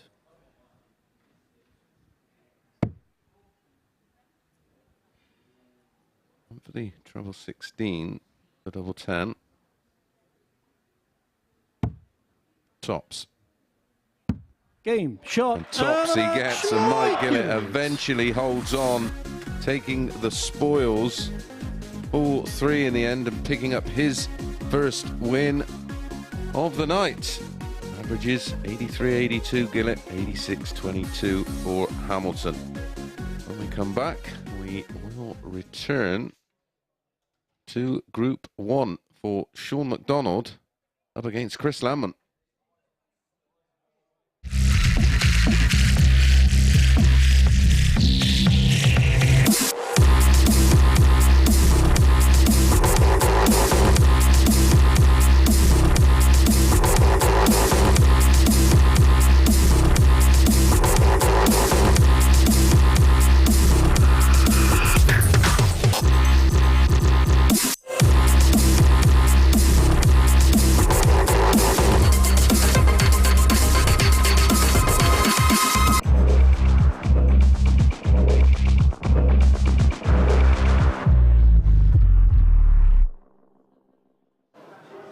Well, we know which 2 players are through from Group 1. Shaun Mcdonald and Chirs Landman will battle it out for top spot, but we don't know which players are through from Group 2. That's after Mike Gillet got his first win of the night, a 4-3 success against Carl Hamilton. He's going to need the right result in the last match to go through, having lost 4-2 to Crabtree in his opener.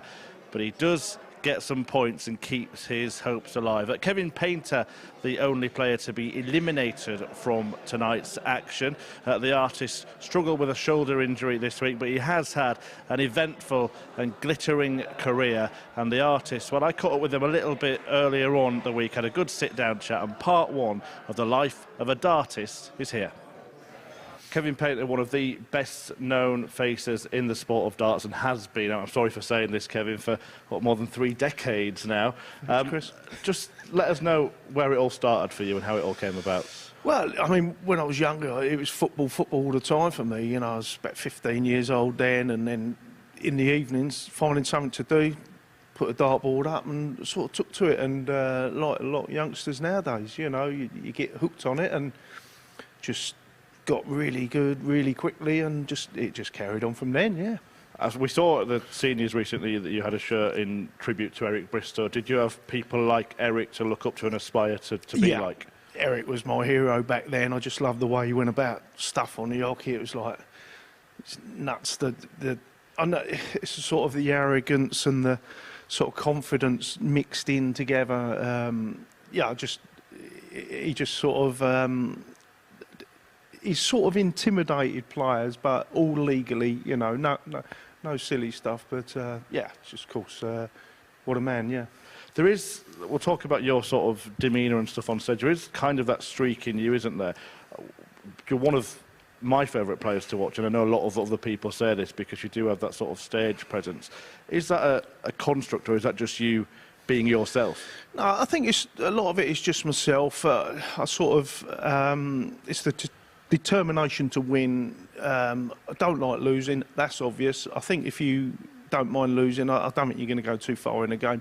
You have to hate losing. You have to try right till the death to win your game. And, you know, sometimes when I'm like losing games, I'm digging in and trying, and it doesn't always work. Obviously, the later on you go in your career and that, things are harder and harder. But no, I think I survived over the years. This is my 28th year as a professional dart player.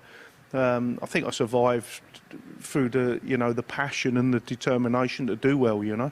Have you mellowed a little bit? I mean, we've still seen a few reactions and stuff here at the Super Series, or have you still got that exact same will to win? Yeah, I wouldn't say I've mellowed at all, no. The trouble is, Chris, it's the inconsistency now. My brain still thinks that I'm as good as I used to be, and yet I have a job accepting that, of course, I'm not as good as I used to be when I was at my peak. You know, I found things very, not easy to win, but I found it sort of easy to play well. It's now, the older I've got, you know, it's harder to play well. I like to sort of say I'm sort of consistently inconsistent, and it's just harder to play your best at all times. You know, I'm having me moments. Of course, I'll have a great game, and then next thing you're playing, and you're like, where's this come from? You know. You did win stuff in your career, plenty of stuff, including a big one as well, which we'll come on to. But perhaps most remembered is a defeat, that famous final in 2004 against Phil Taylor. What are your memories of that?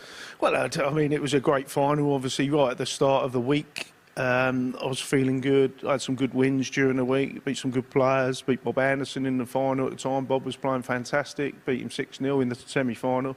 And, of course, when you play Phil was at his peak then.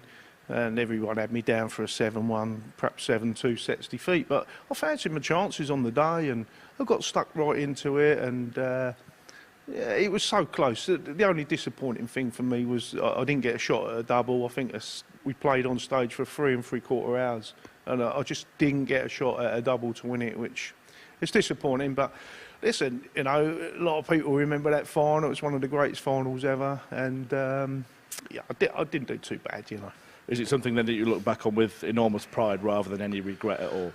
Well, of course, I'd love to have won it, but listen, there's not many people who are going to play in a World Championship final, especially against Phil Taylor. So, and to play so well, you know, I'm proud of the way I played back then. You know, as I say, it's disappointing. I never got a shot. I had a couple of good leads as well in that 4-1 and 5-3, but Phil being Phil just does what he does, you know. You like proving people wrong as well, don't you? I remember when you won the Players' Championship finals back in 2011, and the first thing you said was something like, have that Stuart Pike, because he'd kind of written you off, hadn't he? Yeah, Pikey was one of these guys that, after I'd lost that final, he thought that that was going to damage me so much I perhaps would never win another tournament. And for a while, he was right, but I was still playing well, and went on and won the Players' Championship. And it was funny because that week I wasn't really going into that event on any sort of form, and I just got better and better as it went. It just shows you that sometimes, you know, you don't have to be on magic form to go in and do good things. And again, just going back to what we were saying earlier about your presence on stage, that you let the audience know when you're frustrated and when you're enjoying yourself. We saw a real outpouring of emotion when you finally kind of scaled that mountain. What was that feeling like when you'd finally done it? Well, it's an amazing thing, because obviously sometimes, you know, of course you doubt, is it ever going to happen? Are you ever going to win a big title? There's going to be better dart players than me that never win a major title, and you know, I'm happy I've done it. I deserve to do it, in my opinion.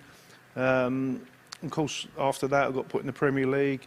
I only played in Premier League once. I think I should have played in it a few more times, but you know, the powers that be didn't think so. But no, of course, I'm proud of what I've done. You know, I'm proud of still being around 28 years after starting as a pro. There's a lot of players that come in and they go rise up the rankings, and then suddenly they disappear after a few years, and I'm still about. Full version of that interview will be available on the MODUS Super Series YouTube channel from tomorrow. But back to the action tonight. It's Shaun Mcdonald against Chirs Landman in the group that Kevin Painter was eliminated from. The winner of this will win the group. Back to Henry and Chris to talk you through it.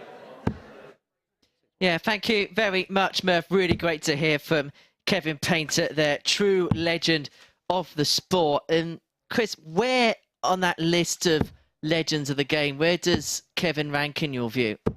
Yeah, I mean, he's right up there. I got into the sport in a similar time as Kevin, and yeah, he's always dug in and tried his absolute marbles off. And a two-time quarterfinalist in the BDO Worlds, a quarterfinals in the World Masters, runner-up in the World Championship, as you mentioned, a quarterfinal in the World Match Play, a five-time quarterfinalist in the Grand Prix, a semi-finalist of the UK Open, a three-time quarterfinalist in the Slam, a runner-up in the Champions League, a semi-final in the Desert Classic. Yeah, you know, and then what he's won in terms of ranking world titles, which he won the British Open back in 1997 when it was still a serious, big tournament to win. And he's, as he said, it's about longevity, and that one major title can never be taken off him. It's in the history books, as is that incredible final against Phil Taylor, and he rightly should be proud of everything he's done. Put it this way, there's plenty of pro players that are maybe held in higher regard that would trade what they've won for what Kevin's won. What is it like there being Kevin's situation? And obviously you spoke about that world final. How much, even though he's proud of the achievement to get to the world final, but how much would it still hurt to talk about all these years? Because I suppose you would have had moments in your career where there was big games and you'd probably still hurt. Yeah, back-to-back semis. One I was not comprehensive outplayed, but wasn't really in against Barney. And then the following year, another semi-final that I still feel to this day I should have won. And I think that ultimately, when you see these young players, you can see they're playing with freedom. There's no scar tissue there. You know, they're brand new. They're not carrying around any luggage. Where, you know, it wasn't just those World semi-finals. It was a World Masters semi-final. It was a World Match Play semi-final. You know, and it just then became just a mental block and scar tissue, and it's very hard to just shrug off and ignore. And the fact that it was a good time after that World final, which would have left its scar tissue, he won the Players' Championship, so all credit to him. Kevin Painter, who unfortunately has been eliminated from this group, which means this game between McDonald and Landman is to determine who's going to finish top of it. And it's tops for McDonald for the opening leg. 105. Yes, the winner of this will play our first semi-final against the runner-up 53. of Group 2. Shaun, you require 40. Are far from finding out who that's going to be. By the way, on the first leg, Shaun McDonald. I was earwigging that entire interview, and it was done live a couple of days ago, and it is well worth a watch. Don't do it now. Chris to throw first. Game on. Final is over tonight, but it is on our MODUS Super Series YouTube channel. And welcome along if you're watching via that YouTube channel. Please hit that subscribe button for us. Give us a little thumbs up. It'll only take you a second, and hit that notification bell, and we'll send you an alert every time we go live and add new content. 134. There's going to be plenty of that bonus content. Yes. Got plans. Big plans. 60. There's one that just sounds absolutely insane, but is actually going to be really good. That's all I'm going to say.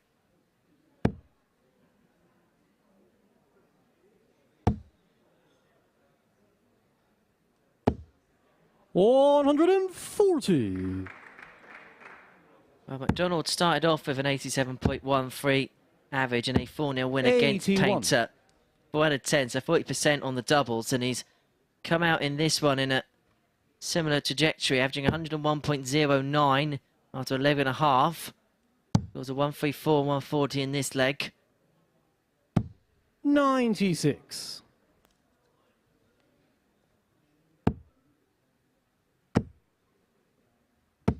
$100. Shaun, you require 131.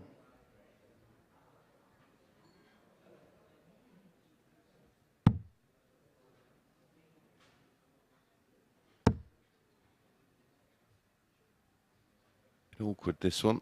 Work around it. 99. That's a beautiful dart. Chris, you require 135. 32 after 12. Still on. Near the trouble, though, for the bullseye. So McDonald 63. Back for his 13-dart leg. And Landman hasn't exactly played poorly, but he hasn't really been allowed into the game. Just to give you a little bit of insight about the importance of winning this match means that, like I say, the winner will play the first semi-final, which gives you, if you win that semi-final, of course, gives you a nice little bit of downtime where the other semi-final will then happen, and those players will be going through the ringer, where you're sat in the practice room just ticking over. Sure, you get to watch someone slug it out. Yeah. Yeah, you're hoping it goes full 3, and yeah, like I said, they're going to go through the ringer.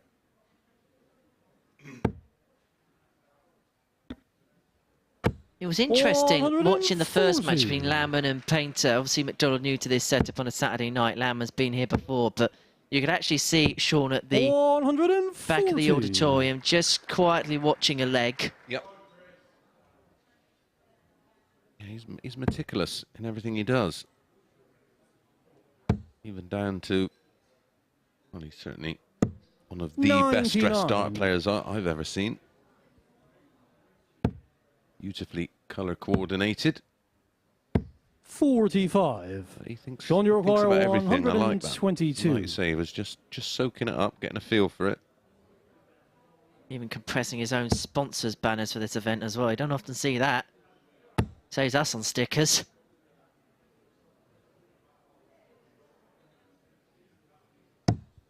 $54.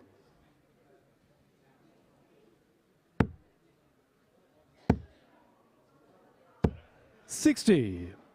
Shaun, you require 68. For another subpar leg.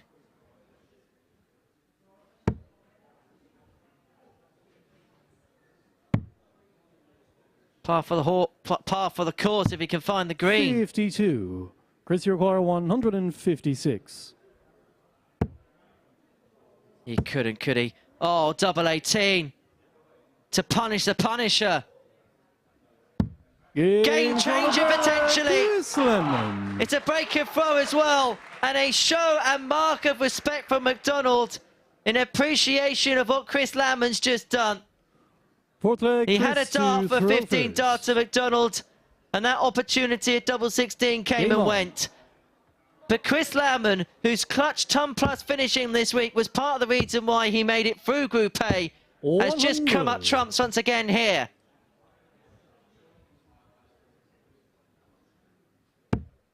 One dart away from 3-0 and a completely different game on our hands.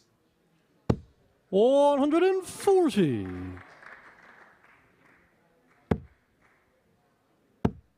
And this would be part of the reason why Shaun Mcdonald came here. He would have played a lot of competition play or other bits maybe locally. But here he is severely getting pushed and being put through the ringer. Once, twice, 3 times a night. And this is a moment where we're going to see what his response to those moments of adversity are.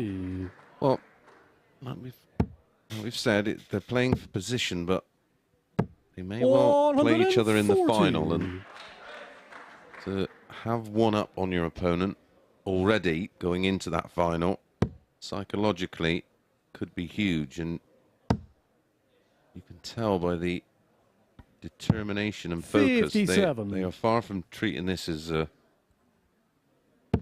dead rubber. It's not a case of, oh, well, I'm happy to be in the semi-final. I'll just go up there and go through the motions. 164. We saw it a couple of weeks ago, Lucas Vennick and John McDonald. John Henderson. Johnny Mack's here. Shawnee Mack. Danny Mack. Return of the Mack. 85. June. Chris require 160. But John Henderson won the group game, but Vennick went on to win the night. 60. Shaun, you require 79. For 3-1. And to re-obtain the 2-leg buffer.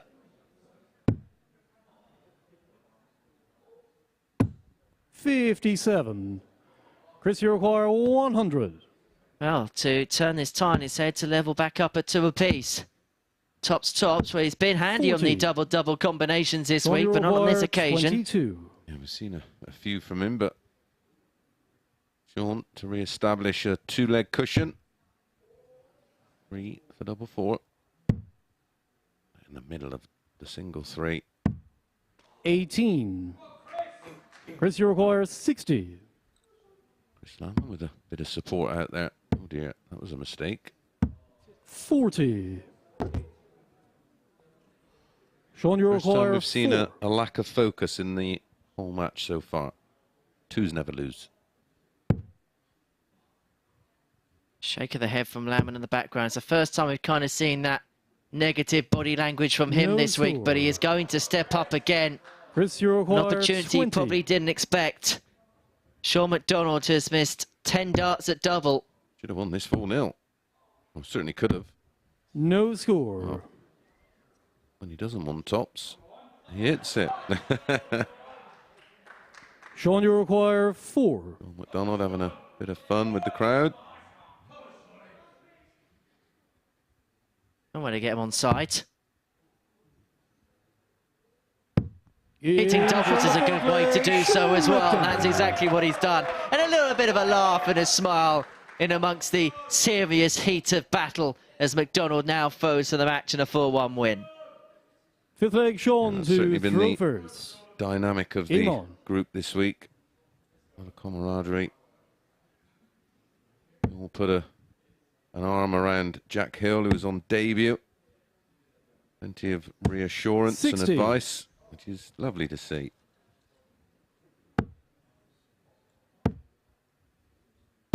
$100.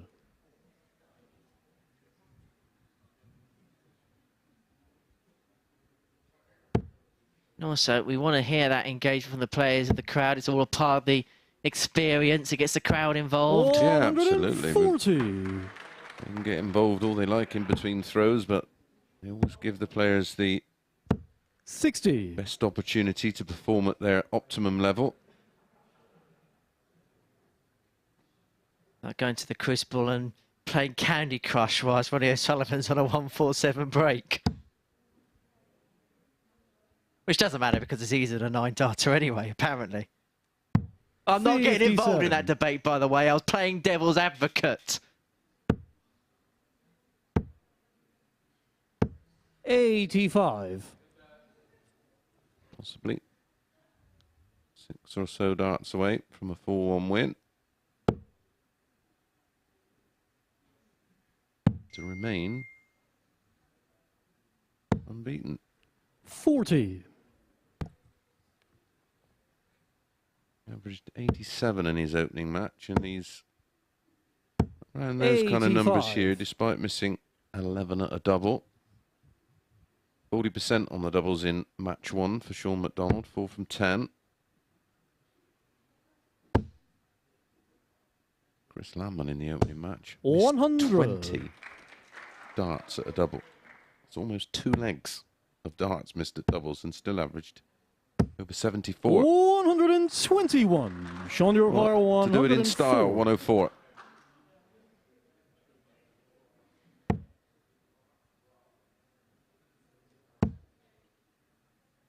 Not to be, so Landman to pull another leg back. 96. Chris, you require 50. Well, we've already seen this happen once today. Remarkable, isn't it? Although we did see the conversion of 2 double 14. That's the way to go, Chris. You're going to go 2 double... Game shot No, the fifth okay, all leg, right, all Chirs right. Landman. 3-2.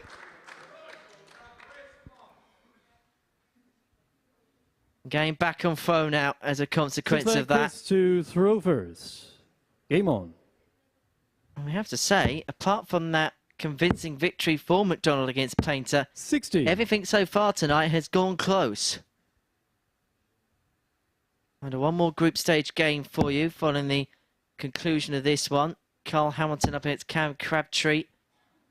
And it's one of those where we've had to 100. jot down the equations and get the abacus out.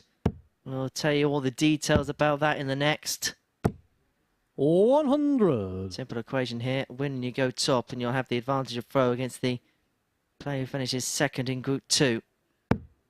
Yeah, the only bulling up we do is for the final. 96. Backstage in the players' area. 140.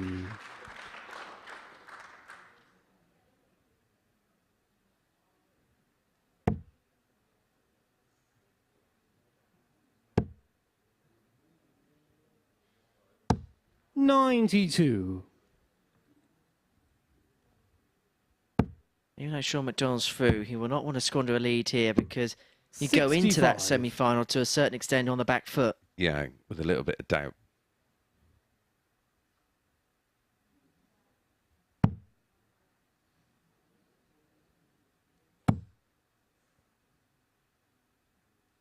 I'm not sure about that. 95. I'm not Chris gonna require question 136. a accountant, but surely the shots there is Game shot on the sixth 177. leg, Chirs All irrelevant Landman. because Landman's added a 136 to the 156 here in leg 3. Seventh and final In leg. short, if Shaun you give to him one throw dart first. in hand Game on the back of 2 trebles, he will hit it. Yeah. However, there's been 5 other instances where he could have had clear sight and they haven't gone. 140. Definitely on the combination finishes. More combinations than a locksmith. 81. And so we go down to one final leg of 501 to determine who's going to top Group 1.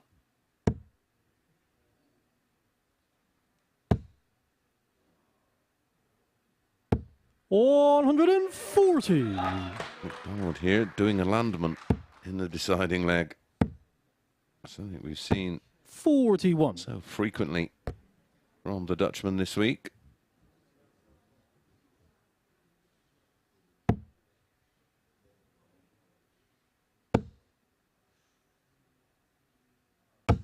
He just has gears, doesn't he? Yeah, 140, 140, 140 in the decider. 85. Shaun, you require 81. 6 trebles out of a possible 9. An 11 darter in a decider. 57. But he is going to come back with Landman all the way back on 294. Well, we didn't quite know the form guide Shaun Mcdonald was in going into this week. Well, 24. We know a heck of a lot more now, and what we do know is quite impressive. And Shaun Mcdonald is semi-final bound as the winner of Group 1, as he gets the better of the bookmakers' favourite to win the week, Chirs Landman, by 4 legs to 3. We're going to see him later on this evening in semi-final 2, as Shaun Mcdonald treats our crowd with a bit of a celebration. He's found some newfound friends on the stage. Is Shaun Mcdonald. Coming up after the break, Carl Hamilton up against Cam Crabtree.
Welcome back. Well, before the break there, we saw Shaun Mcdonald defeat Chirs Landman to top Group 1 tonight. A 4-3 success for the Scotsman against the Group A winner, the Dutchman Landman. 90 average. A couple of big finishes in there for Landman, 1-3-6 and 1-5-6. Both players going through to the semi-finals, but it is Shaun Mcdonald who goes through as the group winner.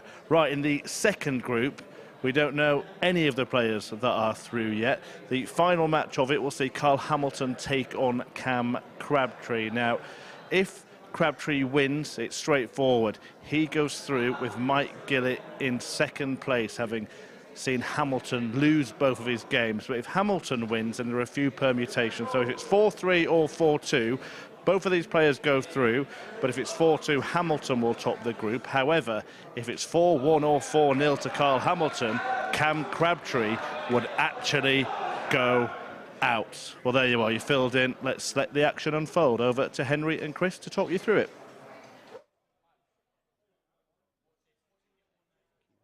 Thanks, Murph.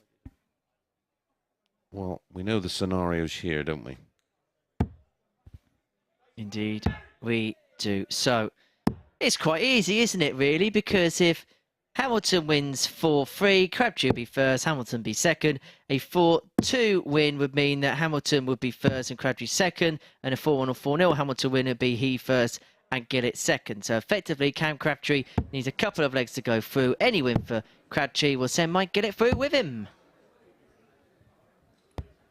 Beautifully explained. So, position in our previous game is what was played for. qualification in this one. A different dynamic to our first group. First leg, Carol to throw first. Effectively for Game on. Cole Hamilton, knockout darts begins here. And a nice little embrace between the two players before the match gets underway. We don't have Kiss Cam here at the Super Series, and there's a specific reason for that. 58.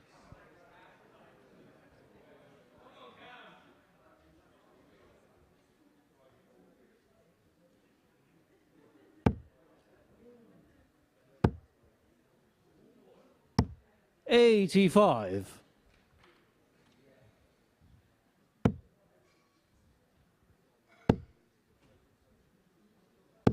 100.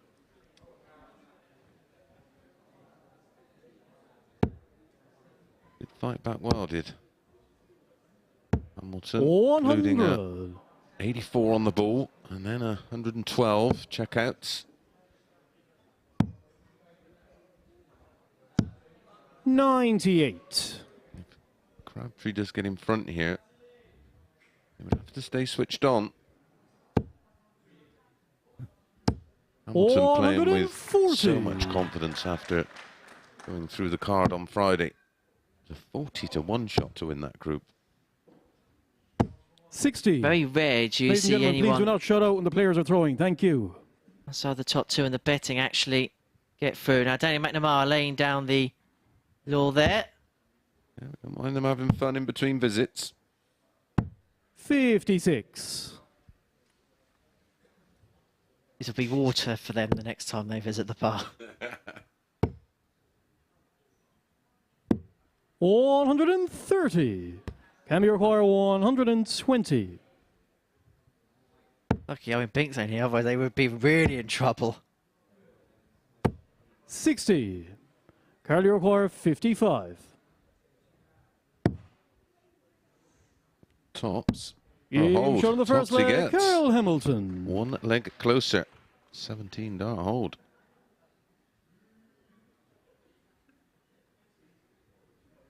Second leg, Cam to throw first. Game on.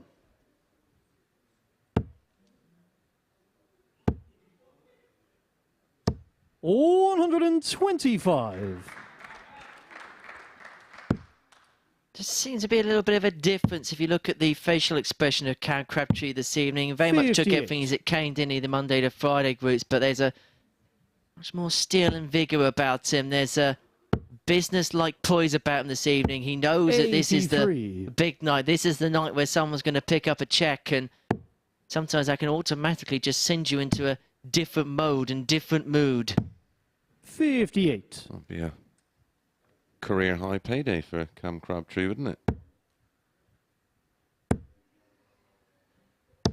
140. Of course. In 2 weeks' time, well, you know, just over a week's time, we start Champions Week, where the winner takes away £20,000. 140.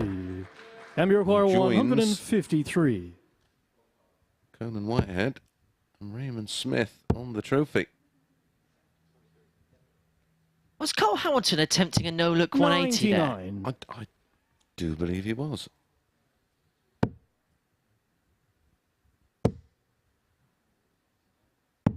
$99. Can you This is to do it within the space of 15, 54. 26 left. 28 scored. Going around the board in a few darts, and now that's got really messy. He's actually in some ways managed to square it up for the double 10, but there's no real conviction with that particular visit to the board. But he's not going to be punished by Hamilton on this occasion. Took a horrible deflection. Just clattered off the flight. You can see the angle of the dart. 71. Can you require 20? No, this has to go.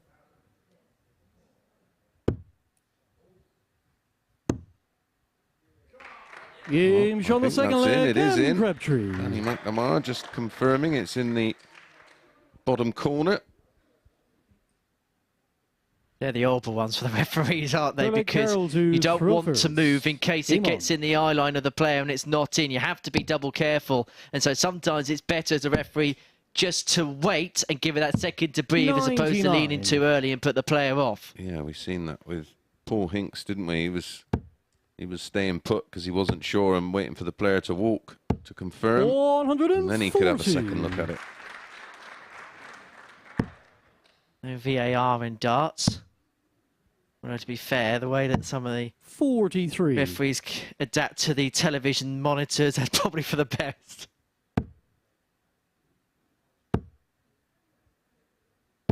$60. Back the 140 up with a big visit. 59. No damage done. Stolen the darts in leg 3.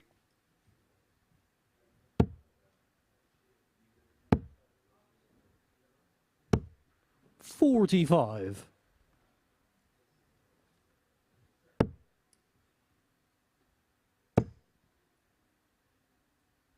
Seen that a bit from 100. Cam this week. Yeah, well, there was something I picked up on. There was just I think Matthew Edgar refers to it as a bit of a Spider-Man where the hand opens either 96. right or left. And if you take a little look, there is a tendency for him to do that. We'll see it now. 64. Can you require 160? Forefinger should be pointing at the target. 100. Can you require 136?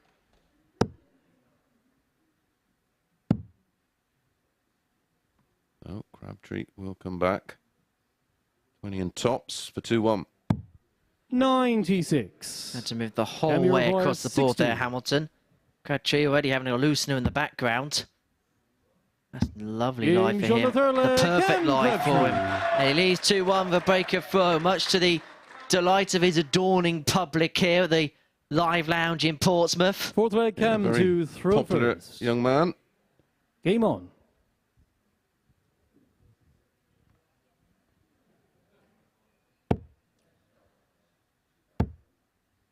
Meet a lot of young players and you think 137.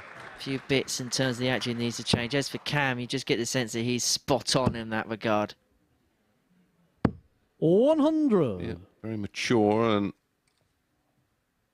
seems very switched on. Knows what he wants and 47. more than aware of how far he wants to go in the sport, but is equally as aware that it's going to take a lot of hard work. 83.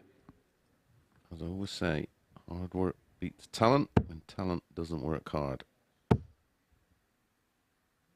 Be looking to 44. join his good pal Owen Bates at Champions Week. He was here last night.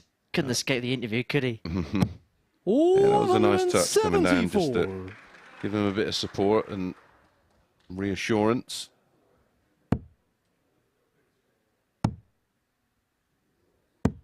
$87. Can you require 144?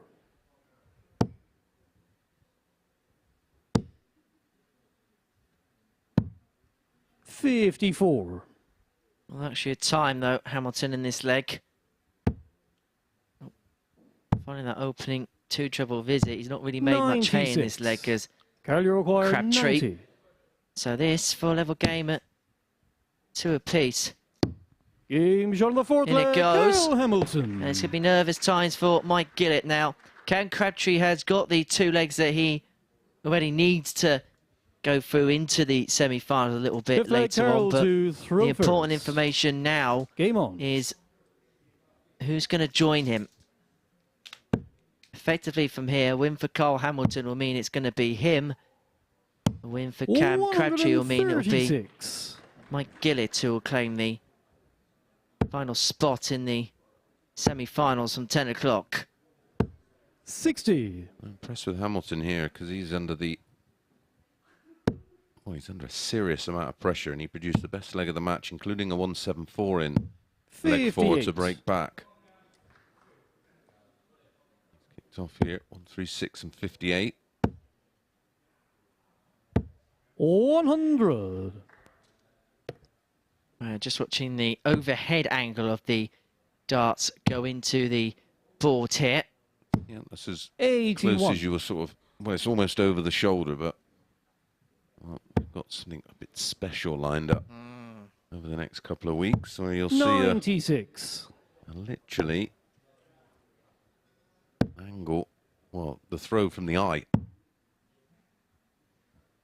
No, we're not putting a camera in someone's eye socket before anybody thinks 90. that. But it's very close. Well, Crabtree is quite a rare breed for a young player in the fact that he's a stacker with a dart. A lot of young players these days, a lot of their darts tend to stand a bit more up to attention, whereas Crabtree's, he's a bit more of a stacker in comparison. 43. There's a little bit of a dying art amongst the youngsters in the game. They're actually below, 100.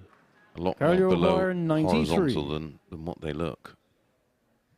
But again, we'll be taking a closer look at that over the next few weeks with some 33. alternative angles. Can you require 88? 18. And now the ball. 58. Not to be. Carl, you require 60. Carl Hamilton to stay alive. Needs tops. Gets it. On the fifth leg, Carl Hamilton. Wowzers. 21 dart hold, and he is now Six leg Cam to throw first. 501 points away himself. You say have glasses on the play as well. I'd like to have a heart rate monitor on Mike Gillet right now.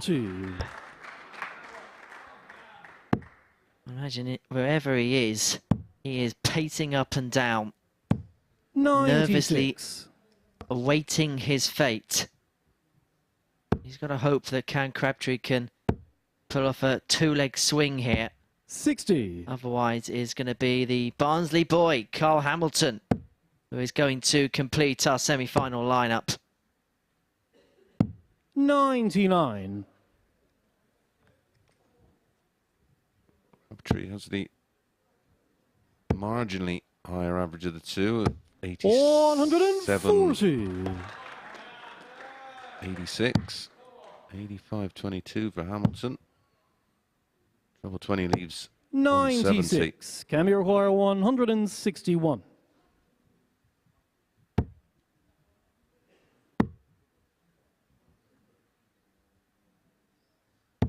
65. Now leaves himself on 96 after 12, but what can Hamilton reply to pressure with? 130. That'll do a bit of a job. Can we require 96?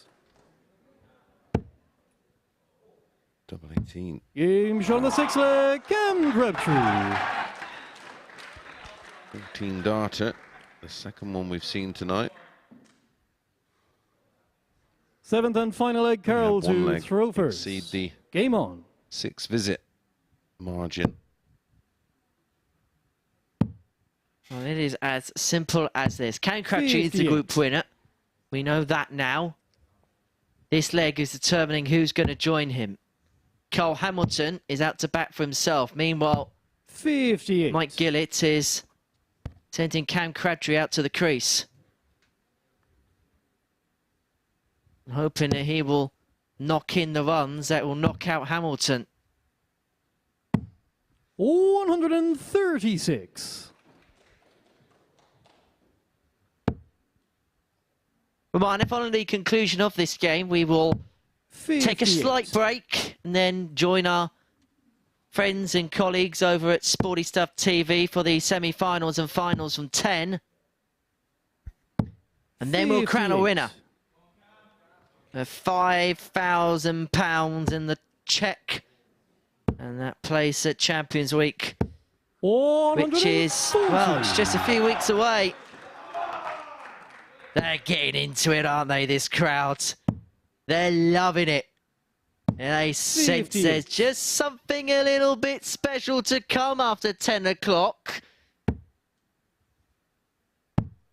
I'll give you a little bit of advice. I wouldn't 58. move your dial. Touch your screen. Move a finger. Because 58. something's just brewing at the live lounge. But is it going to involve Mike Gillet or Carl Hamilton after 10? That setup play 137. is the shot that Mike Gillet would have dreamed of, because it means Hamilton has to take out the 1-3-3, which he won't.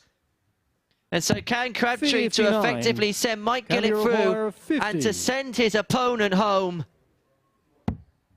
Has 2 darts at double 16. Game, shot. And it sneaks into the corner. And it's not just a win for Cam Crabtree, it's a win for Mike Gillet. He effectively gets the job done for 2 people. He progresses his way into the semi-finals. Carl Hamilton will head for home. But it's Cam Crabtree who'll join Mike Gillet in the semi-finals, courtesy of Group 2.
So the semi-finals are set here on finals night here at the Super Series.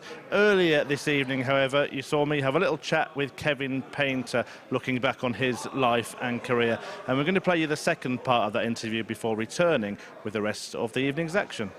You get enough credit for what you achieved in your career. You were around at a time when Phil Taylor was dominating everything. So it's kind of difficult for all of the other top players to get the credit they deserve because they weren't offered on the Roll of Honour. No, I mean, listen, I've won what I've won, and that's it. You could say that about everybody who was in the Eric Bristow era when Eric was dominating the game, and everyone who was in the game when Phil was about. You know, they could all say, well, if it weren't for Phil, I'd have done this and I'd done that.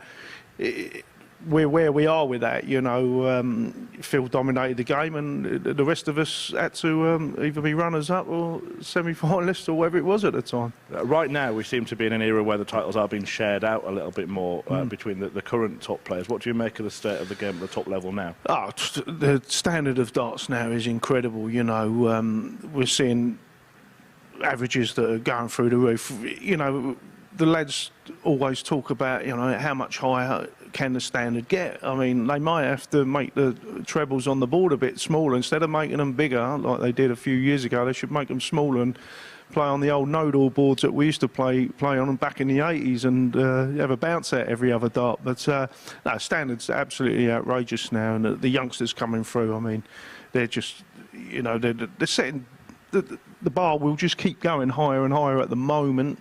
How high it gets is another thing. Back to yourself, you made the decision a few years ago now to not go and try and get your tour card back and play in the PDC anymore. That was actually before the Super Series and the seniors and things like that had come about. But obviously you've still got that desire to play darts and you still enjoy it. So these kind of concepts have been ideal for where you are, I guess. Yeah, I mean, I'm not going to... Chris, I'm 55 years old. I'm not going to start a whole new career of going on the Pro Tour, trying to get back on the Pro Tour. I have to be honest with myself. I wouldn't be averaging 100 every week. You know, we know the standard I'm at the moment. I'm enjoying this MODUS Super Series. It's fantastic. And, of course, the seniors has, you know, started up as well, which is great. So when I announced that I wasn't going to do anything, I just thought I was going to be doing the exhibitions. And then, of course, this sort of stuff started up, and it's fantastic for people like myself, and now we can keep going and keep trying to do our best, you know. Is it important for you, because you described yourself earlier as someone who hates losing, that you've got that competitive streak, so to be doing something that is competitive, not just sort of fun exhibitions, is that ideal for you? Yeah, of course. You know, when I packed up, I thought I would just play in a few opens and things like that, and it wouldn't bother me too much if what I'd done, but once you get back on the stage, and there's obviously the stage of the seniors and everything, them old feelings come back, and I still get competitive, and I don't like it when I lose, and I don't like it when I don't play well. The frustrating thing for me is I don't like it when I don't play well. As I said earlier, I think sometimes you still think you're as good as you used to be, but I'm frustrated. I'm doing it in bits and pieces. You know, you saw yesterday when I played Chris, who topped the group. You know, I had a great win, a couple of nice shot outs. That's the sort of thing I feel like I should be doing a bit more often. A lot of time you drift off, your confidence goes a little bit, and your concentration goes. And but I will still keep giving it as much as I can, as long as I can. We'll just talk about the seniors a little bit as well, because I mean, there was a fantastic moment when you returned to the Circus Tavern, played Phil Taylor in the quarterfinals at the World Championship last year, beat him. It was a long time coming. How was that moment for you? Well, it was okay. I mean, obviously, beating Phil there is not like beating Phil when he was at his peak. So, you know, I wasn't overly like jumping around the room, and, you know, it wasn't one of them sort of wins. Of course, to me, it was another win, and I was on to the semi-finals, but obviously it's nice to play Phil again there, and everyone knows Phil's not playing it like he used to be, and well, neither am I. So, you know, it's nice to get the win, and it's great to play back at the Tavern again, of course. What are the ambitions now then for you? You're playing in the Super Series, you're playing in, I think, all of the seniors events so far. Is there still that desire to win? Can we hope and expect to see you lifting one of the trophies? Yeah, I think I'm capable of winning one of the seniors things, but I have to raise my game and get more consistent, Chris. It's just I'm doing too many games where I'll play well there, and then like the next game it's not very good. It's difficult to do that. It is when you're not playing at that competitive level like it used to be. You know, I don't play in anything now. I don't play. You know, when you're on the Pro Tour, it's bang, bang, bang. You know, Chris, as we've spoken about, Chirs Landman, who played there this week, he's just come off of Pro Tour weekend. You're playing against top-class players. Obviously, if you're not on the Pro Tour, you're finding things to do. I'm playing little local opens and things like that when I can. It's all about finding a bit of consistency for me and seeing if I can go on from that, you know. Well, we look forward to seeing if you can do it. Watch this space. Kevin Painter, still competitive as ever. Thanks, Kev. Thank you, Chris. Yeah, great to chat to Kevin Painter. He's not here in tonight's tournament anymore, beaten in the group stages, but the 4 semi-finalists are ready to battle it out, and we will have the final 3 games of week 11 and crown the winner after a very short break.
Hi there, welcome along to the MODUS Super Series. It is Saturday night, and that means finals night here. Live on Sporty Stuff TV.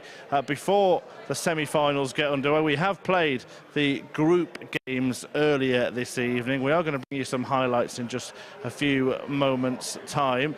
But we will play the semi-finals and finals tonight, and we will crown the winner and give them a nice big cheque for £5,000. It's the penultimate week as well for qualifying for Champions Week. That's just around the corner, week 11 of 12, and we have nearly all of that field completed.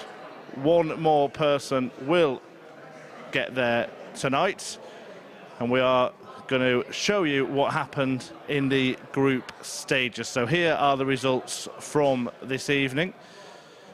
Chirs Landman getting a victory over Kevin Painter in the opening match of the night. Chris Mason has joined me. Mace, Chirs Landman didn't look too good in that one, but he did get the win. Yeah, he missed 20 darts at a double in that one and still managed to average nearly 75, but it was worrying signs of the curse of winning Group A rearing its ugly head again. But yeah, he's eventually made it, and maybe will now play with a bit of freedom.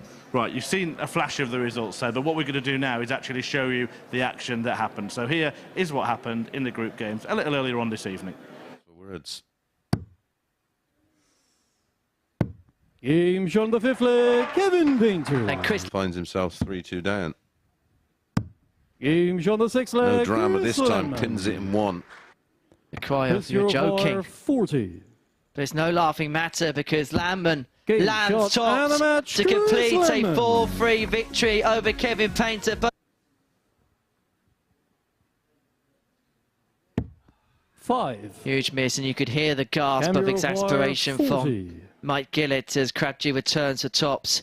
He won't expect a second invitation, Game shot on the and he fifth won't leg, get a second Cam invitation. Crabtree. And Crabtree is a leg away. Camera Can't really wire, make inroads. 16. Crabtree is back for that double 8. Looking at his average, 97.26 with 12 missed darts at a double. Game shot But and a eventually match. Cam pins the Crabtree. double 8. He did 2 bites of the cherry in leg 1. Game Needed Shaun the two second here, leg, Shaun and it's Mcdonald. back to back. 16 dart legs to beat. Shaun, you require 68. The end of that for Kevin. 68. McDonald. 13 and tops.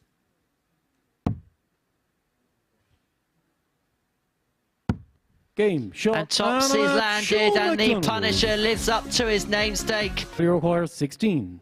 And still streets ahead. Game shot on the fourth And now leg, over the Kyle finishing Hamilton. line. Going into Game the shot on final fifth leg, game of the Kyle group. Hamilton. Because Hamilton's pinned the bull. He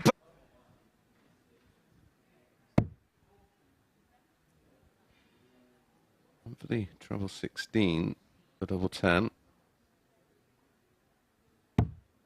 Tops. Game shot. And tops he gets, and Mike Gillet Gillet. eventually holds on. For 156. He couldn't, could he? Oh, double 18 to punish the Punisher. Game changer potentially. Chirs Landman. It's a break and throw as well. You Sweet require well. 24. We know a heck of a lot more now, and what we do know is quite impressive. Game And Shaun shot. McDonald is And semi-final Shaun bound McDonald. as the winner of Group 1, as he gets the better of the bookmakers' favourite to win the week, Chirs Landman, by 4 legs to 3. We're going to see him later on this evening in 7. So this full-level game at 2 apiece. Game shot on the fourth In it leg, goes. Kyle Hamilton. But is it going to involve Mike Gillet or Carl Hamilton after 10? That setup play 137. is the shot Carl require that Mike Gillet would have 133. dreamed of, because it means Hamilton has to take out the 1-3-3, which he won't. And so can Crabtree to 59. effectively send Mike Can he Gillet require through 50? and to send his opponent home. Has 2 darts at double 16. Game shot. And it sneaks into the And corner. And it's not Crabtree. just a win for Cam Crabtree, it's a win for Mike Gillet. Henry Deacon there with Chris Mason on commentary. And Chris, it did go right down to the death, didn't it? But once again, for a player not involved in that last match. Yeah, and the last dart in the visit, and it finds right the corner of double 8 to eliminate Carl Hamilton. And fair play to him. He's had a real good few days here at the Super Series, and look forward to seeing him back. Every time he's played, he's improved. So plenty of positives to take away, even in defeat. Yeah, roller coaster for him the last few days. We'll get final confirmation of the results in this group. Said before, Landman with that early win over Painter. Painter then heavy defeat to Shaun McDonald, 4-0 in that group. So McDonald and Landman both knew they were through. Didn't play like it though, did they? No, that's right, and I was impressed with that. I think they were aware of the advantage of winning the group, which means you play semi-final 1 with the darts, and then that gives you a nice break between that match and the final, just to work on a few things and regroup and let the adrenaline calm down before going out in that $5 match. Yeah, and it meant that Shaun McDonald topped the Group 1 table. Group 2 topped by Cam Crabtree. Both of those players unbeaten after the group stages. Do you make them the 2 favourites at this point? Yeah, absolutely. They're the only 2 that are unbeaten, so they don't know what it feels like to lose. They've got no negativity. Landman's been far from convincing, considering how much of a big favourite he was. But listen, we know, we've seen this time and time again. Anything can happen from here. He could hit the turbo button and run away with it. We know he's probably got the highest ceiling of the players we've seen so far this week. I don't think Cam Crabtree's at the top of his game right now, but that impresses me even more, the fact that he's still finding a way to win despite being at his absolute best. So semi-finals are set here on Saturday at the Super Series. Let's take a look at who plays who. The 2 group winners will have the advantage of throw in their semi-final. So it's McDonald against Gillet. Based on what we've seen, I guess that should be the easier one to call, but Mike Gillet always seems to find a way, doesn't he? Well, if we were that confident, we'd be millionaires, Murph, and we're not. Yeah, I mean, it appears pretty straightforward in terms of that one. But again, we know Gillet can really turn it on, and he's shown in spells and in patches over the last couple of days that, you know, he can really turn it on when he has to. But he's up against it, because if you play you know, even a sort of a par mediocre type game, McDonald will be all over, and he keeps you under pressure. That's the thing. Even when he's losing legs, he's always there or thereabouts, ready to pounce if you make a mistake, and that creates pressure. It'll be a tale of two tempos, won't it, as well? The second semi-final is going to be a lot faster than the first. Yeah, and that'll suit both. That could probably produce the best match. It's the two players that we know can hit lots of 180s, lots of big finishes between them, and they'll feed off each other's pace, that's for sure. Yeah, that's Crabtree against Landman in the second semi, but the first one is the Scotsman Shaun Mcdonald against the Welshman Mike Gillet, and Chris Mason is going to head to join Henry Deacon to talk you through it. Thank you very much, Chris. Very good evening, everyone who's just joined us here on Sporty Stuff TV. It is semi-final time here at the MODUS Super Series, and it sees, well, a bit of a glimpse back to 2021 in this particular tournament. Mike Gillet up against Shaun Mcdonald. Oh, it has some retro vibes to it, doesn't it? These two were, well, very popular names and very frequent names when this competition started off back in Southampton in the early days, the early runnings of 2021, back in the days of COVID lockdowns, masks, tests, social distancing, bubbles, you name it. We had to jump through those hoops. But now, these two in front of a vigorous crowd here in Portsmouth, a sizable crowd here in Portsmouth, are duking it out for a place in the final. And who would have thought when they were appearing in Southampton, one of those times in COVID, that they'll be playing potentially for a £5,000 top prize, not just to win a phase, but to win a week. That is how far this competition's come, and how far these two players have come. And how far the prize money has come. Not just the 5,000 tonight. Throw first. A couple of weeks' time. Game on. Potentially, one of these four will be duking it out for that 20 bags. Where's your 50 pence here? I think you look at the way he's played tonight, it's hard to look past Shaun Mcdonald, really, isn't it? He's looked the more reliable of the two, that's for sure. But he has 60. Bitten me a few times, Mike Gillet, when I would never write him off, because he's proven, isn't he? Especially in this environment. On this course and distance. 97. But I've been impressed with Shaun, literally day by day. He's just improved, and tonight he's got a running average of around 90. 140. And looks comfortable doing it. And like I said to Murphy, he's one of those type of players that even when you probably feel like you've had a great leg, he's always there waiting for any kind of error. And tends to get better as the night goes on, which could be a trend to look out for. That might be a trend to look out for as well, the maximum hitting. Well, I think you called it right a little earlier when he goes into the WDF World Championships this December. Shaun, you require 124. If he can get his prep right, he's going to potentially be a big danger. Triple 18. What I like about him, he doesn't seem fazed Mike require 161. By the situation.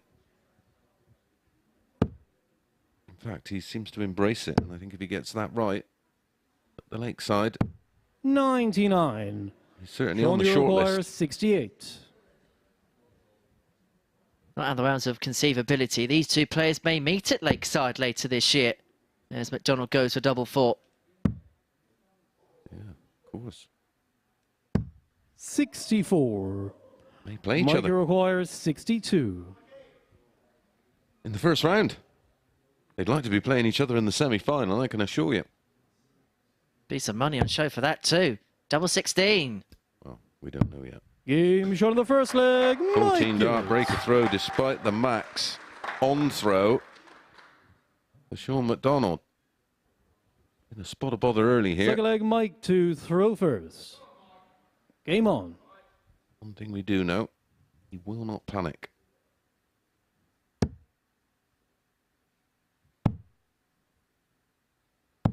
96. And he's one of those players, Mike, that just, he takes everything in his stride. He doesn't get too high and he doesn't get too low. He just enjoys the moment. Nicest school teacher I've ever met. Bar none. 96. How many school teachers did you meet? That's another interview with Murph, I think.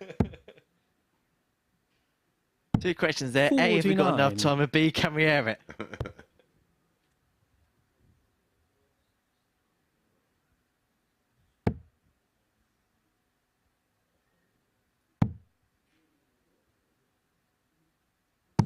$96. Just eating into the throw of Gillet here. 80. No chance to steal a march and break back.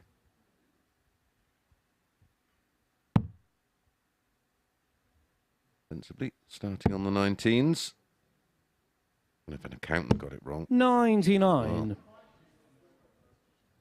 we would be shocked.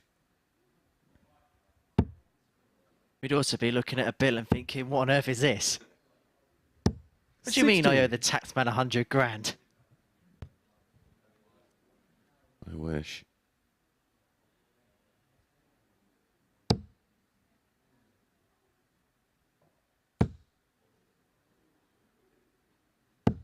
$85. 1-0 down, Shaun Mcdonald.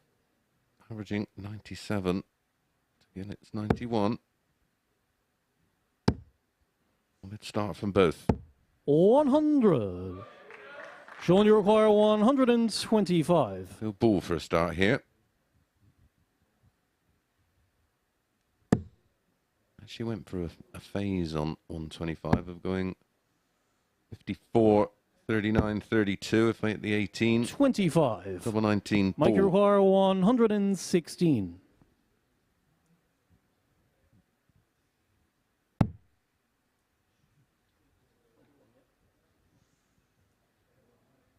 Ironically, he still needs the treble 19. Well, could go treble 15 Ball, couldn't he?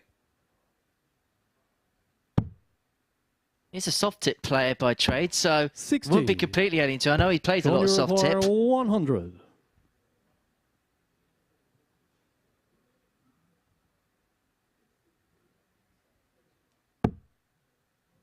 Tops, 48, 32. Cancel that. Oh, 60. he knows. Mike, you require 56. Potentially vital passage of play in this match. 2 darts at Tots to get it for a 2-0 lead. Game shot And the second despite the leg, scoring Mike prowess Gillet. of times from Shaun Mcdonald in this match, it is Gillet who gets himself halfway towards the finishing line at the earliest Shaun possible to juncture. throw It's all to first. do now Game for on. McDonald. Yeah, confirms the break. The 20 dart hold. 95.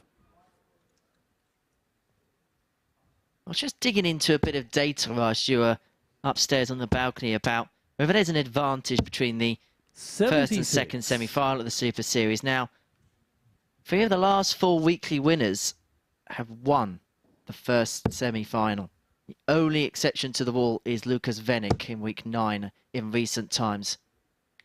Yeah, I just think 59. I think when you play second, there's a lot of adrenaline. There's a lot of excitement having 100. won your match to make the final. I just don't think you get enough time to settle.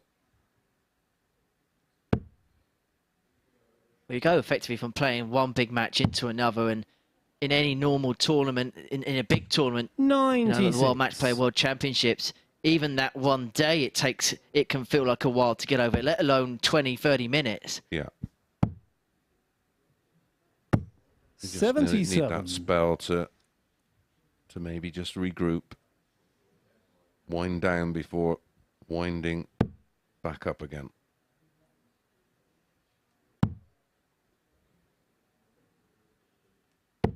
$93.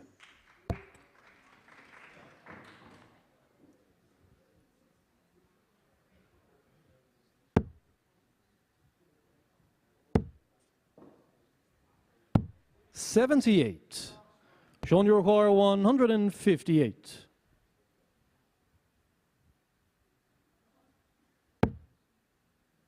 Again, just the wrong side. 82. Mike, you require 170. Can the fish be the fillet for Gillet? Go on, son. 134. Learning from the best. Again. Shaun, you require 76. My Gillet timing is perfect. He wants the ball. 32. Mike, you require 36. That could be a straw breaker towards the camel's back. Well, he's 2 from 2 on the doubles. That's the first one he's missed. On the wire. 27. I think that was too Shaun, you close. require 44. Uses quite a thick dart as well, so didn't go for the bump in. No Motown. It's 12:32. Game Shaun, the third leg. Shaun Mcdonald. McDonald gets a hold. And it should be noted, Mike Gillet has had Fourth 3 leg, darts Mike, for a 3-0 lead. It would have Game been on. for the double break. He still has that second insurance policy against the accountant, ironically, to go 2 clear. 100. But you're never safe when you're in the lair of the Punisher.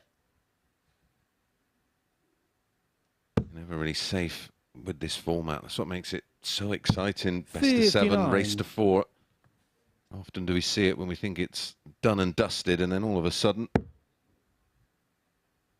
it's been spun on its head.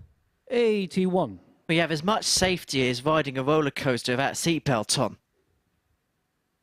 What it feels like playing in it. I suppose it's at this point where I have to say, please don't try this at home. What you would want to try at home, I 45. don't know, but I have to explain it. Yeah, I mean, I've got a lovely gaff, mate, but I've not got a roller coaster in the garden, to be honest. 60. You ever been in a carvo and binked, it feels like a roller coaster.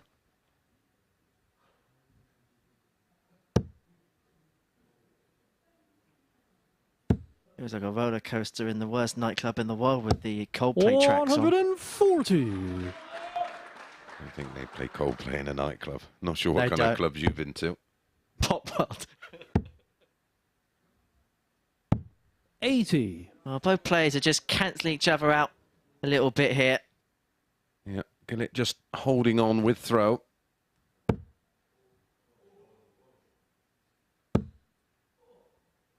It's another treble.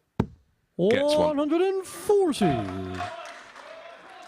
First 2 are finished, but how handy can Gillet leave this? Ton 40 would be beautiful right about now. That's how close things are. 100. 85.06, Shaun, you require 85.08. 117. Is it going to be parity in terms of the scoreline? He wants tops. 97. That would have been seismic, and he was Mike, just you a require little bit 80. of size on the way. Here's 2 in his hand, a double 10. Game Shaun, the That's fourth leg. capital Mike punishment.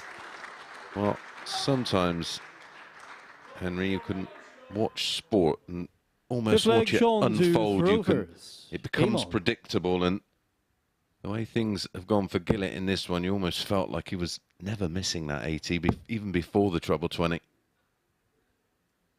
59. And this is Mike Gillet playing to type. 86 average, fairly efficient on the doubles. Mike Gillet does what Mike Gillet does. 97. Well, they're both similar in that department, aren't they? Just Mike Gillet has just been more clinical in the finishing department. He's running at 50%. 121. Shaun Mcdonald's 1 from 5, 3 from 6 for Gillet. Shaun Mcdonald missed 14 darts at double 60. in his full free success against Chirs Landman in the final game of his group.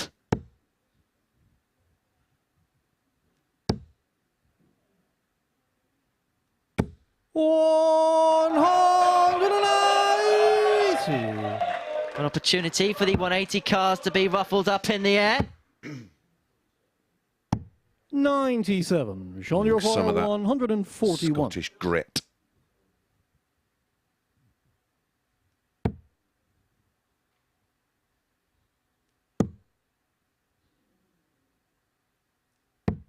$41. Oh, we often discuss nicknames, but Brave Dart's got to be one of the best, doesn't it? Jamie Harvey, be a wild pal. 180. Shaun, you require 100. But a different spin on this finish. It's effectively a Hail Mary. 80. And again, Mike, you require 67. so many opportunities in the match.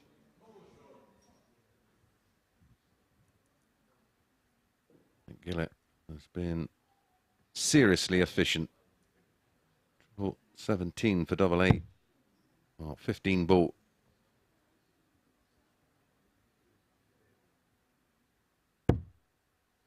The bullseye for the final. 28. Not to be, and Shaun, so you Mcdonald require will get 20. another chance at double 10. Survived a match dart at the ball. Nails double 10 to take Shaun us McDonald. to a 6th leg. You don't give this man reprieves. 6th leg, Mike to throw first. Game on. Don't give him second chances and expect to come back. Just going toe to toe, aren't they, in every department? 55. There's nothing better to watch in live sport than two combatants going toe to toe, going back and forth, and throwing the kitchen sink at each other. 100. What's the old saying? Sometimes you don't need averages for a great match. Sometimes you just need that back and forth nature to provide great entertainment. Absolutely. 100.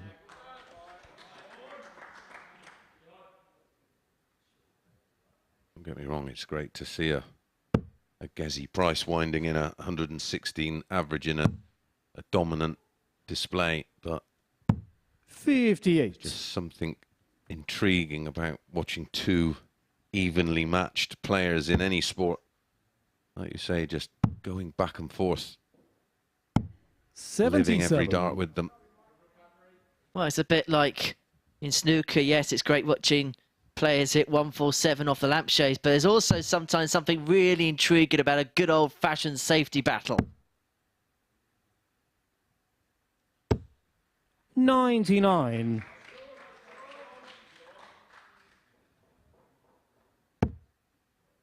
And our second semi-final sees Cam Crabtree up against Chirs Landman, and I think we are both really looking forward to watching that. Yeah, well, these two are similarly paced as well.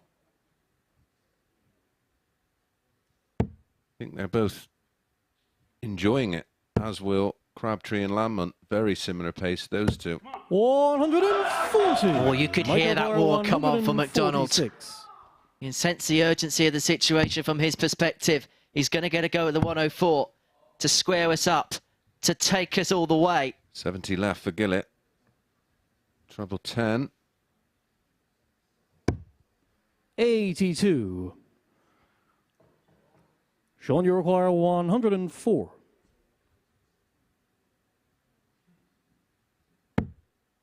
Treble 18 for double 16. Ooh. 56. Well, it wasn't long ago that Mike Gillet was walking around the practice in wondering whether he was even going to be in the semi-finals. Now, he's going to get a couple of darts in his hand to make the £5,000 game. 56. But the chances have come and gone again, and so Mcdonald is back to send us the distance. 3 match darts in total now for Gillet.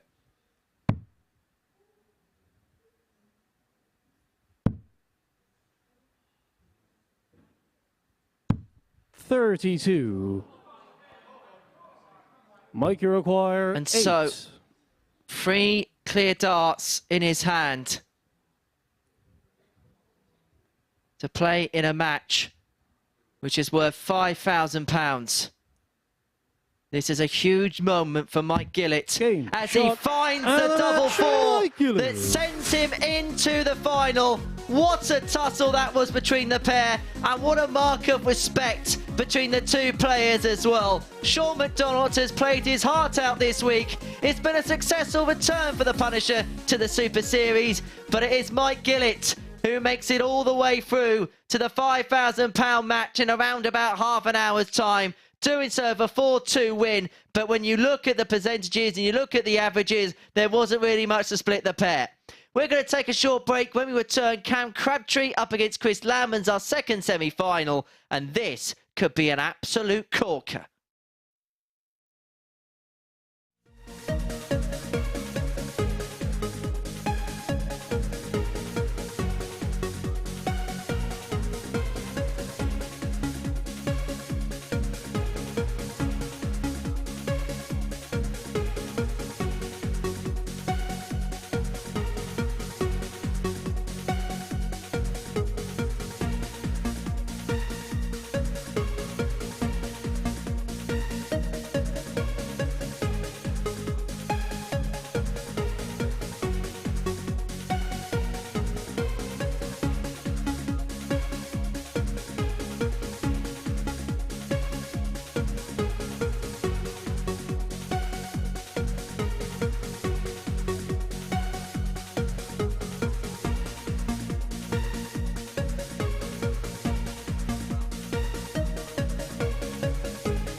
This is the MODUS Super Series.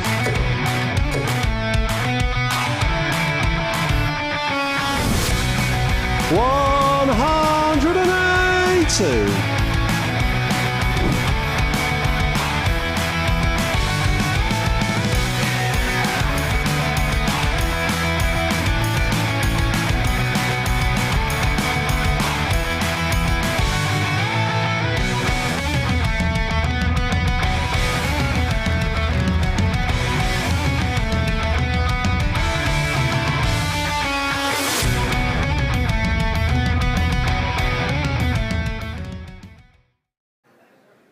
Welcome back on this Super Series, Super Saturday. We still have 3 players fighting it out for their share of that prize fund, and 1 player in the final already. Mike Gillet is in the big money match after that 4-2 victory over Shaun Mcdonald, who checks out at the semi-final stage. And speaking of checkouts, it's time for our checkout of the week competition.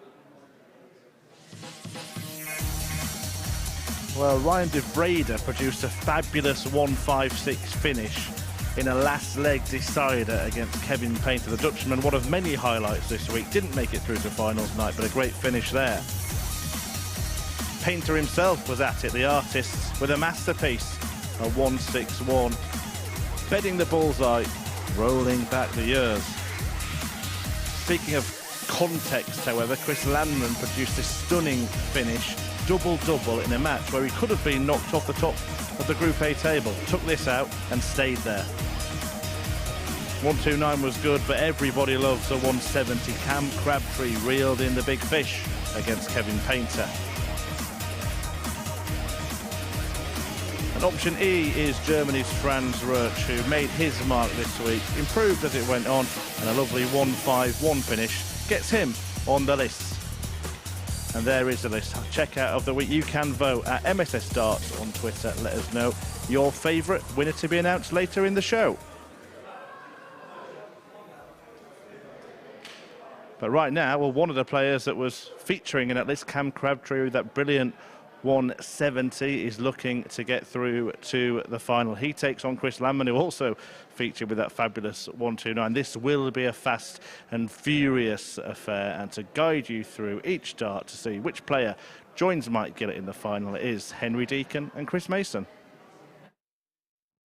Thank you very much, Chris. And so this is for the right to fight Mike Gillet in the finals party here at the Super Series. Cam Crabtree up against Chirs Landman. A lot of people thought that that would be the £5,000 game, but it's just the hors d'oeuvre for the showpiece occasion on week 11 here at the Live Lounge in Portsmouth. The aperitif, if you like. Cam Crabtree, the 19-year-old from Croydon, who made his way through Group 2 as the victor of it. Chirs Landman was the runner-up in Group 1, the countryman, 42 years of age.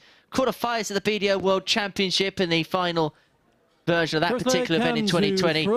And, well, this time last Saturday, he was probably sat down somewhere enjoying his achievements on the Pro Tour by making the final and narrowly missing out to Christopher Tysky.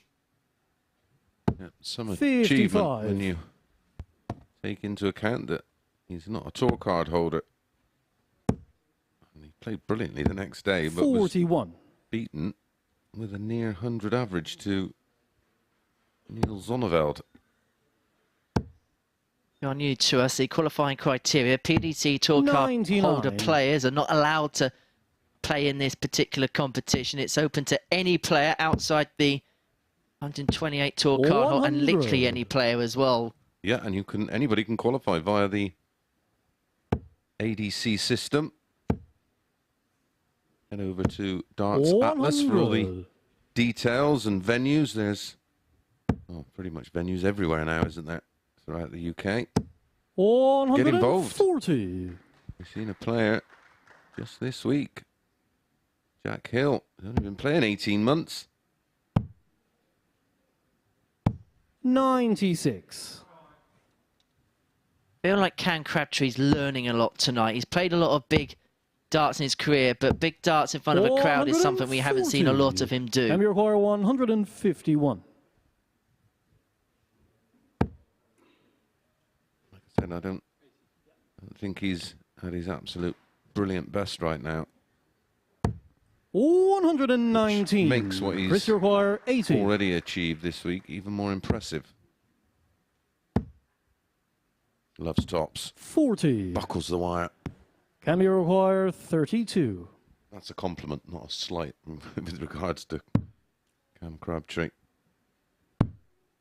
who only a couple of years ago himself was shot of the first leg, Cam Crabtree. Playing online during lockdown and averaging 50 and 60s and just steadily made second leg, Chris to throw first. Improvements and steady improvements, and that culminated on him making his debut here and averaging 115.62. And that, I believe, was his first ever match under the lights and on TV. Hold on a minute. For a second, they were both on 60. a 9. Well, Cam's already done this on the Challenge Tour. Not going to do it at the Super Series in this leg. 58.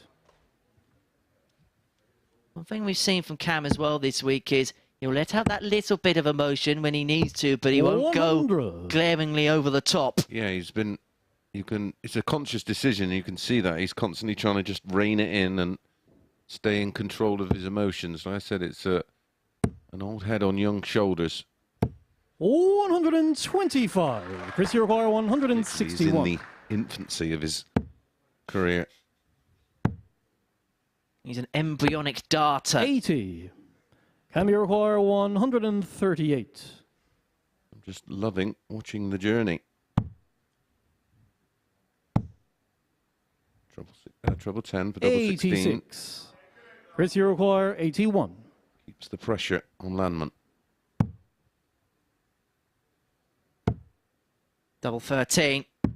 55. Well, he's had a couple of darts at double 1 in each leg, 52. and both of them haven't been too far away. It's been the width of a wire that could have been the difference. Well, that was wild.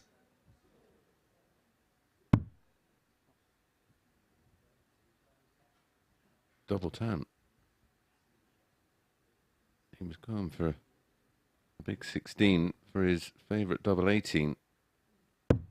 42. And ironically, if he hit the single 20, he would have won the leg. 26. Yeah. Game shot on the second leg. Landman, Chirs who Landman. lands double 13 for a 16 dart hold, and well, he's got to forget about that. Third leg, Cam to throw first. Game on. He can smile about it now on the outside, but inside he will be absolutely grimacing with himself. Well, I think he's got this way that he can just switch it off and forget about it. And he's forgotten about it as early as the opening throw of the next leg. They're at it again. 190. This is ridiculous.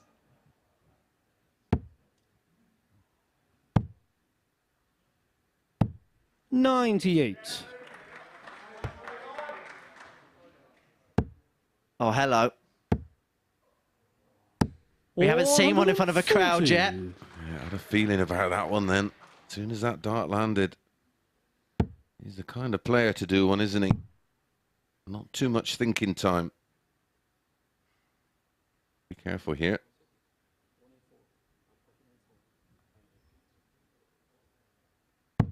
$56.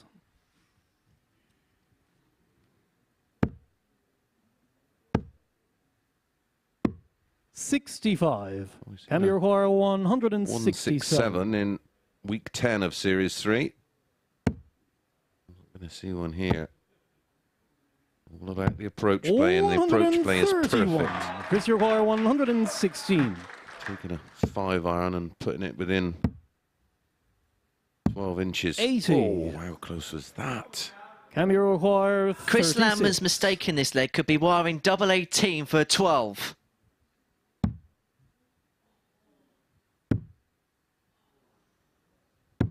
It was a mistake. Such is the standard in this match. And to be fair, Chris Landman has missed 3 doubles in this match, but every single one of them have been wire benders. Game on. Yeah, you wouldn't be able to put a bit of paper in between the 60 point of the dart and the actual wire it's brushed up against. That's how close they've been. 140.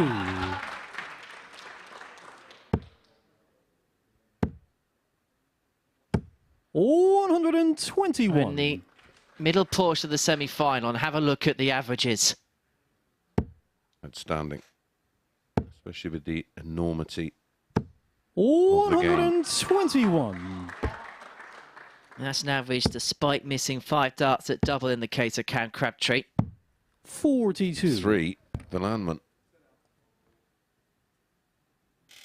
The only disappointing thing about this leg was they both didn't kick off max again. Well, they both have 8 scores of a ton or more in 3.5 legs. 16 in total. That's how good the semi-final has been. Cam, you require 155. Cam has got 6 darts at 155 for a break and a 3-1 lead. Options, 35 left. Should be a 3. 123. 32 left after 4 scoring visits. Doing it again, Cam Crabtree leaving himself a double after 12. He did so in the last leg. That time it was double 18. This time double 16. 32. And this is to take full charge of the semi-final, to break, to go 3-1 up and have the throw for the final. Game shot the 4th leg. A 13-darter to put himself on the brink. And Cam Crabtree is putting out a performance here because Chirs Landman is throwing absolutely everything back at him in return. Well, we can often hype a game and it not deliver. This one has delivered in spades. Absolutely superb from both. 81. When we announced the lineup for this week, around about this time last Saturday, the 2 players that 60. a lot of people were talking about was this pair. And this game is proving us why. 123.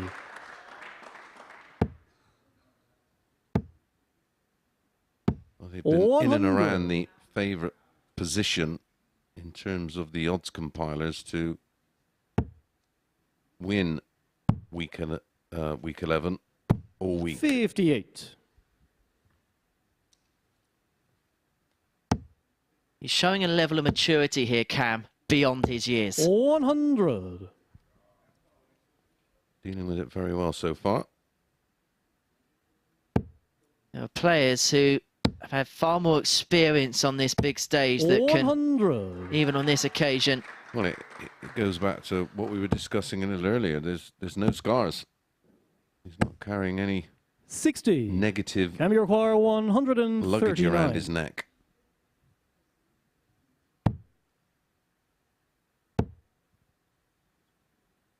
$99. And so he is going to return for tops for the match to send himself through to 90. the final. Can you require to face 40. Mike Gillet in the £5,000 game. 3 darts in his hand at tops to dispose of the favourite to win the week come Monday morning. Game. And Cam Crabtree is going to go all the way through to the final. He beats Chirs Landman by 4 legs to 1, and you can see what it means to him. He has a vociferously loud crowd supporting him here at the Live Lounge, and he is providing them with some excellent darts. A 4-1 win to see himself into the final.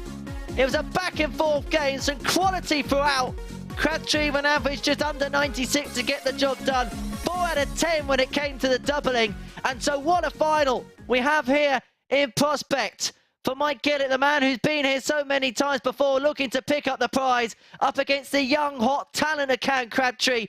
We're going to see that in around about 10 minutes' time. So stick with us here in the MODUS Super Series.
Well, we have our two finalists here on Saturday at the Super Series. Cam Crabtree joining Mike Gillet after beating Chirs Landman in a semi-final that, well, Chris, didn't disappoint.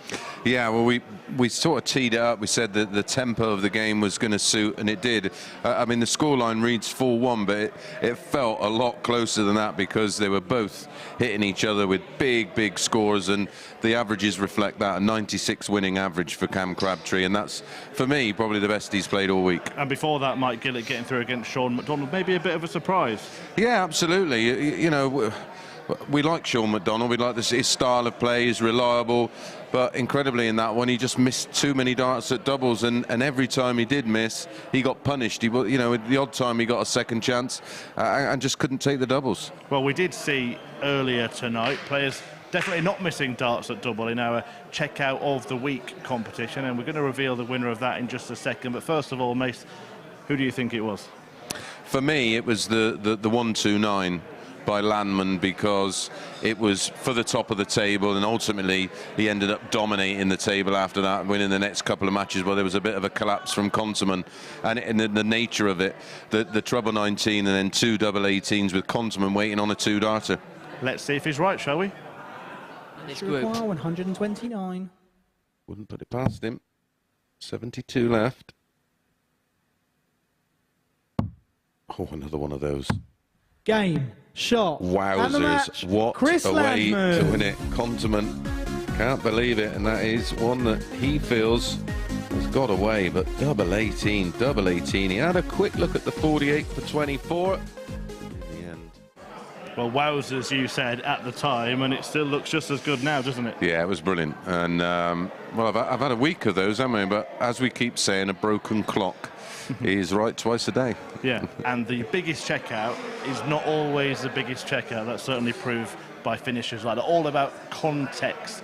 Now what we're going to do is move away from the context of tonight just for a moment. We are going to crown our 11th player at Champions Week at the end of this evening, but we're going to do the final one next week. So here is the list of the players that will be competing in the final week of qualifying before Champions Week. The lineup for week 12. In fact, we will not do that. We'll have a look at the weekly winners from the Champions Week, from the series so far. Luke Littler winning week 10 last week, Lucas Veinig before him, but we've got some other big names on there. Steve West, a former PDC pro, Jelle Klassen, a former world champion. Yeah, it's a great mix of players that have sort of been there and done it, or have dropped off the tour and looking to get back on it. And you know, you look at people like Steve West and John Worsley was a tour card holder, Scott Taylor, Matt Clark, and then the other end of the spectrum, you've got players like Owen Bates and Luke Littler, whose journeys are just starting out. Yeah, Owen Bates actually here tonight watching Cam Crabtree as well. What we're going to do now is show you how all those players got there. So over the last 10 weeks, players have been fighting it out to win their spot at Champions Week, picking up £5,000 in the process. Here is how we got to our perfect 10 so far.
So the Champions Week field has 10 players. The end of tonight it'll have 11. At the end of next week it will have all 12. And here are the 12 players that will be battling it out next week. And a few familiar names, Chris. Yeah, I'm really interested to see the form of Benito van der Pas. I'm a big fan of Darryl Pilgrim, actually, having played in a week with him.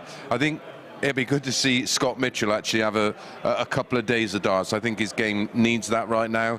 And Colin Osborne's back, Jamie Durrant, of course, and Dirty Harry. And I think Dirty Harry's got one of the nicest throws in the business. But yeah, nice lineup and another real good mix. Yeah, well, there's a couple of players there that you've mentioned, Scott Mitchell and Matthew Edgar. Now, once upon a time, a man who was commentating on the Super Series decided to play it in the last week, won it, got to Champions League. Do you think they're after stealing your thunder a little bit there? Yeah, it could be Edgar's plan or Mitchell's plan, couldn't it? They're going to try and do a Mason and nick $5 off the dart players. Right, the final's not far from getting underway. Let's have a little quick chat about that. It is going to be Cam Crabtree against Mike Gillet. Now, Crabtree has been the most explosive player, but Mike Gillet, we keep saying it, he just somehow finds a way to win. Yeah, I said it to Henry right before that semi-final. You know, if you write him off, he'll come back and bite you. He just has that way that he can find a way to win, and he did just that. But I think Cam Crabtree will be on a crest of a wave, and it's just about managing that adrenaline from here and not getting too involved with the previous performance. There's still work to do. But you're going to head down and join Henry Deacon in commentary. The finalists are ready to get to the stage, and we are going to give them fittingly the big build-up. So to get the finalists onto the stage, it's our referee and now MC for the evening, Danny McNamara. Thank you, ladies and gentlemen. You're all very welcome to the action here at the Live Lounge in Portsmouth. It is the Week 11 final of the MODUS Super Series. We are live on Sporty Stuff TV. It's now time to meet our finalists. Ladies and gentlemen, introducing firstly from England, Cam Crabtree.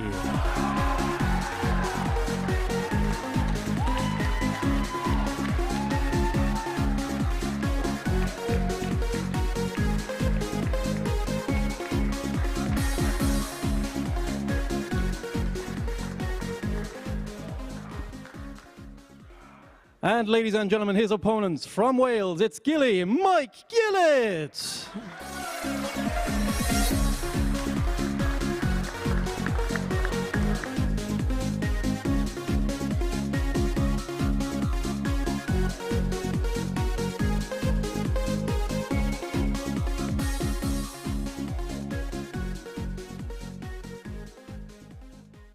So, match 104 is the one that matters more than any more, because this is the one which seals your place at Champions Week. Cam Crabtree up against Mike Gillet for the honours, for the £5,000 top prize and for that 11th spot at Champions Week. For Mike Gillet, he will join the likes of John Worsley and Mike Warburton from Wales. They'll make their way through to the occasion in a couple of weeks' time, whilst Cam Crabtree can join, well, his best mate in darts, Owen Bates, there in a couple of weeks' time if he can secure victory. Now, unlike any other game at the Super Series, we had a bull-off in the practice room to determine who's going to throw first, and Cam Crabtree was successful in that particular exercise. So for the very rare occasion here at the Super Series, the player on the right-hand side of the board is going to throw first in our finale. Chris Mason is alongside myself, Henry Deacon, in the commentary box, and we're very much looking forward to this, Chris. Yeah, two totally different styles and tempos and attitudes, and it's going to be interesting to see how it gels. You know, they say in boxing, styles make fights. Well, that's quite apt in a game of darts, as we saw with that incredible match between Cam Crabtree and Chirs Landman. I'm doing a Henry. It's not an easy name. It is Crabtree with the dart. I think we'll stick with last names. Yeah, we'll just go Cam. And it is a great start. Picking off the treble 19s on cover. 42. Because of the manner he won that semi-final, Cam Crabtree averaged 95.9. It was an exhilarating game with Chirs Landman. Due to the nature of that semi-final win, will he still be riding off that crest of a wave? Yeah, and that's another thing. And me and Murph touched on it. It's how he manages the emotions. There's nothing won yet. You know, he'd be absolutely buzzing with the performance, but it's all about just managing it. And he did really celebrate, and you could see how absolutely thrilled. And I mean, he's still maybe on that up, and if he can hold it, he should be fine. By contrast, I might get it. Okay, we're going to see him at the WDF World Championships later this year, but in the here and now, you could put this down as the biggest game of his career so far, or one of them. Yeah, for sure. And he's already had a victory over Mike Gillet tonight in the opening match of Group 2. It was a 4-2 win for Cam. It was very tidy, wasn't it? 94-58, 3-1-8 is 94-58 with 13 missed darts at doubles.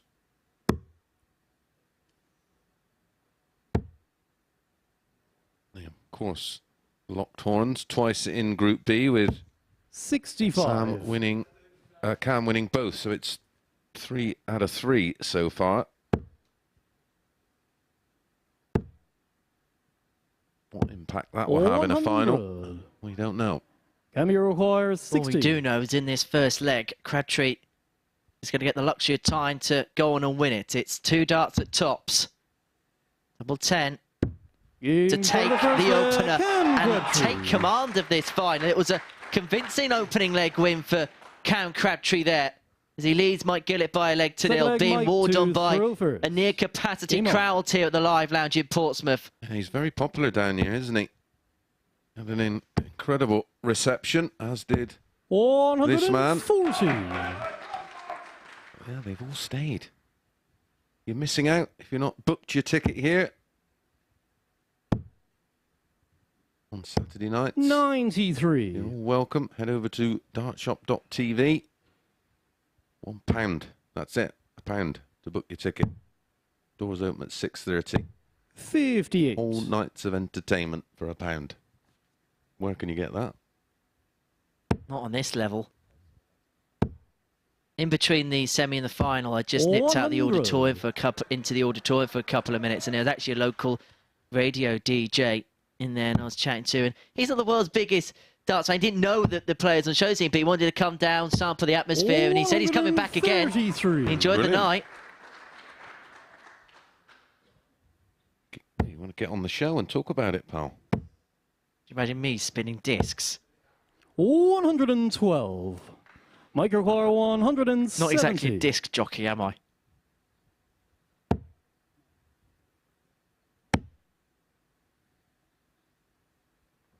$25 scored, 95 left. 81. Cam can pile on the pressure here. Just to say, a max would be perfect to leave double 8. 97. 97 leaves 99. 89. Which is a 3-dart finish, if he gets a go. 81. He will. Cam require 99. If he doesn't hit the 57, look out for tops.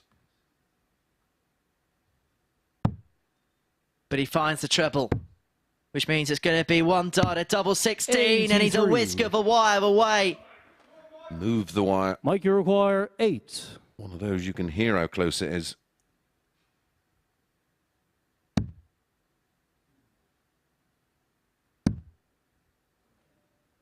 They are 2 darts plumb on the wire, but are they intrusive? Well, he's moving across. No score. Oh, you will not find 3 better darts missed at double than that, and it could come back to cost him big time. How did one of those not go in? Is your name on pot, lad? Crabtree. 16 dart breaker throw, 2-0 lead, in control. In command, and has the darts for 3-0. Game on. In next to no time at all. He's opened up a 2-0 lead in less than 5 minutes. Well, ironically, he's actually done it in 5:01. 64. No joke. It was 5:01. We're very lucky to have the match times here on our little scoring radar system.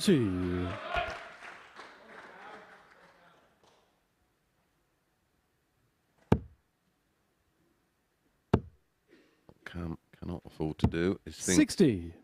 that he's 2-0 up and it's pretty much done and dusted. Do not sleep on Mike Gillet.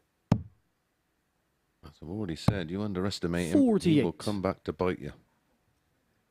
Just has this ability to just go on this spell, doesn't he?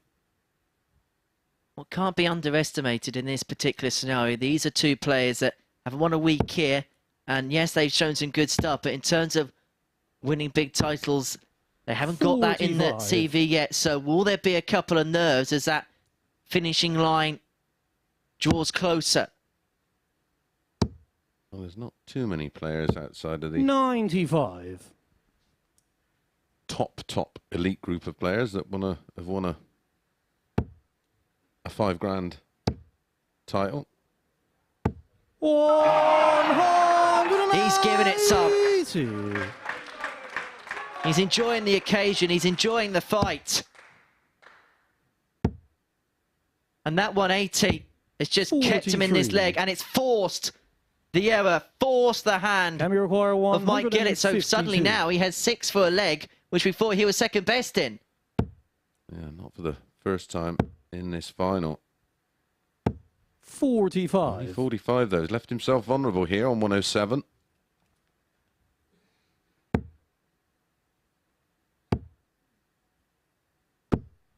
$66. Is the moment just beginning to get to Mike Gillet a little bit. 107. Me just slightly forcing things and again falling back into that habit of just trying to be too precise. 91. Yeah, again. Mike, you require 109. Have been a mil. Just above, so 90 left. It looks like he's looking at the ball. No, I was going to say 54 is the right shot. 85. And just in case. Requires 16. He's left double 12. He's 2 from 5 on the doubles. You'd expect this to go. But you've got to add in the occasion. 8. And maybe it got to him. Mike, you require big moment 24. for Mike Gillet. It's a break of throw. Game Shaun the actually pins a double. Sorry, Henry. Were you going to say anything important? There's a quiet. Fourth leg, Mike to throw first. Game on. I thought we've not got long left in this commentary box together, so I thought I'd just get at exactly what I thought.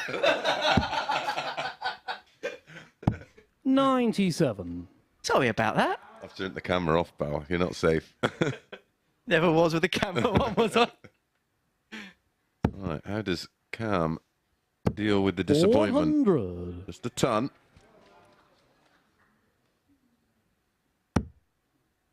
Reaching that game on, game over moment, aren't we? 81. This came around very quickly.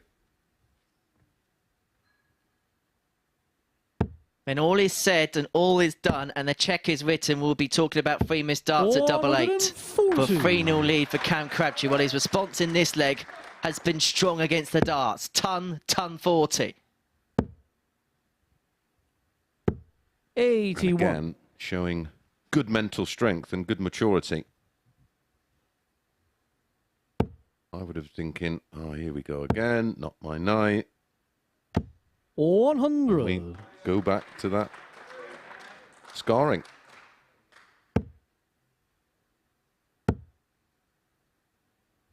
Look how quick they were. 190.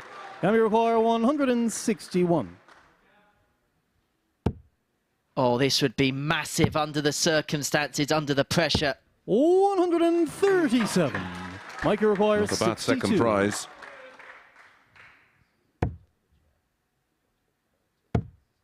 This is huge. Double 8.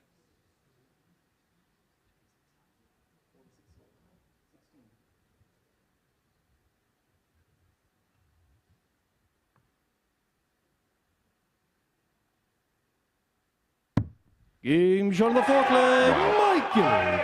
Just wow. To step back under that pressure, a huge dart in a huge game. That is courageous for Mike Gillet. And now, the 11th spot at Champions Week goes down to a best of 3. Yeah, that was classic. 97. Again, showed experience, and when you're under this kind of pressure, your brain plays tricks with you. He just recomposed, confirmed. 57. And found the double for a 15-dart hold. Crabtree waiting on 24. Whoa! The 3-1. Well, he's asked the question, hasn't he, Can Crabtree, and he's just emphatically there, came up with an answer. The third max of this final. 140. They're throwing bombs at each other now. Yeah, brilliant final.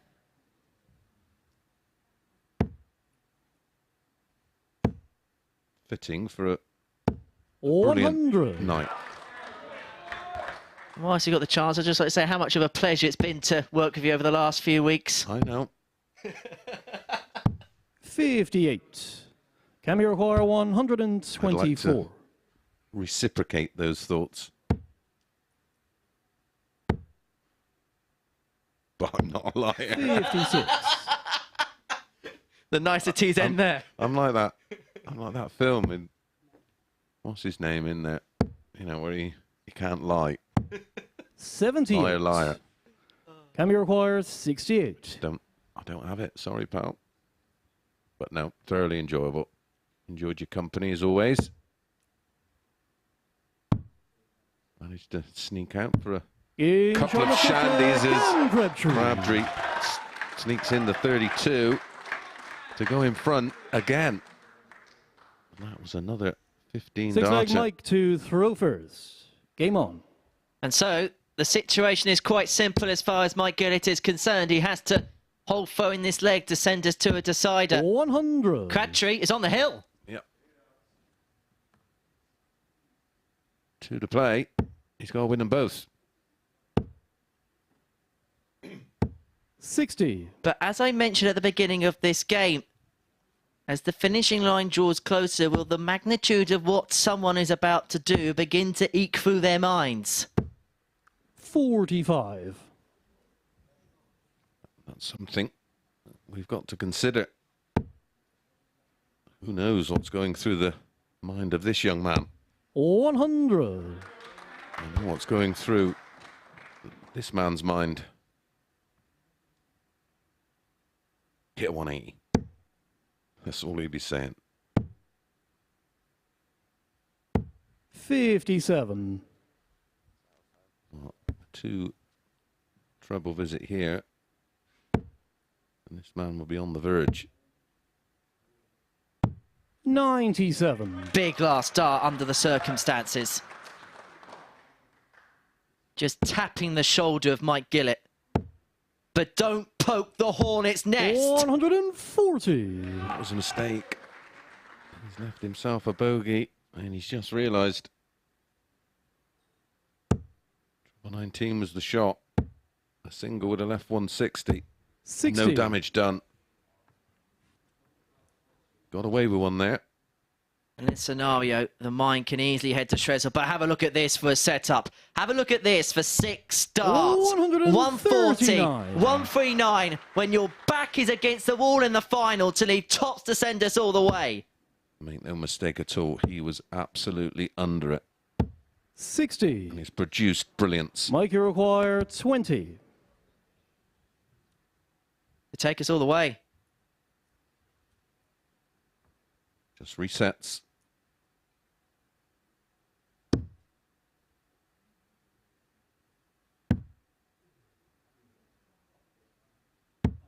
$15. Can we require 124? I wouldn't put it past him.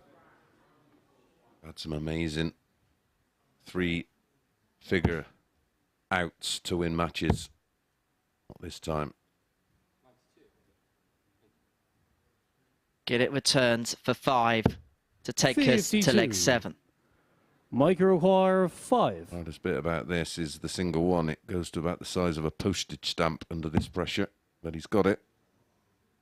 Can he use that? Just dink it over. He does. On the 6 leg, Mike Gillet. Go to a 1-leg shootout for £5,000. 501 points for $5,000.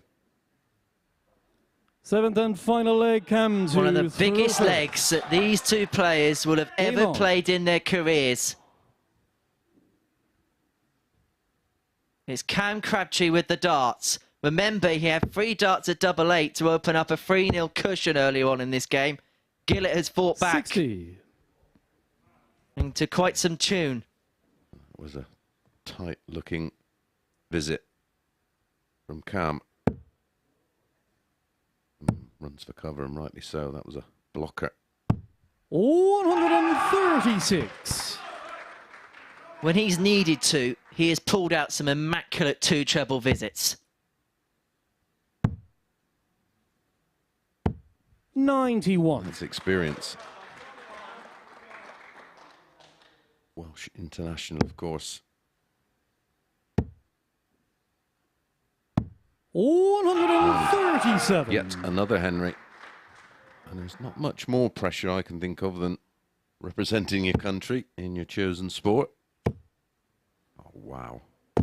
140. I was going to say, are we going to see the perfect 350?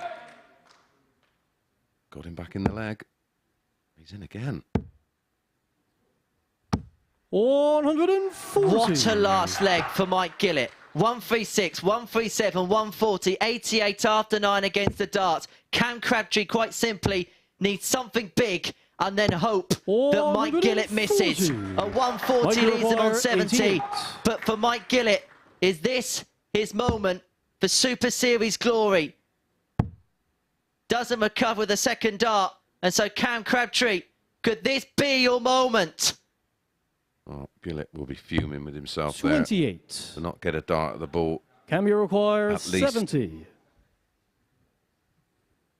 Well, he's been on the back foot with throw throughout the final leg.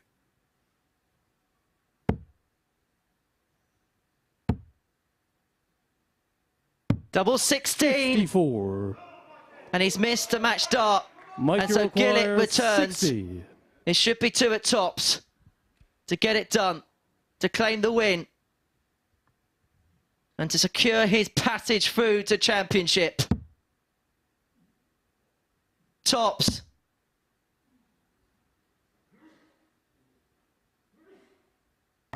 Game. And shot. it's Gillet's And glory it's at the Gillet. Super Series.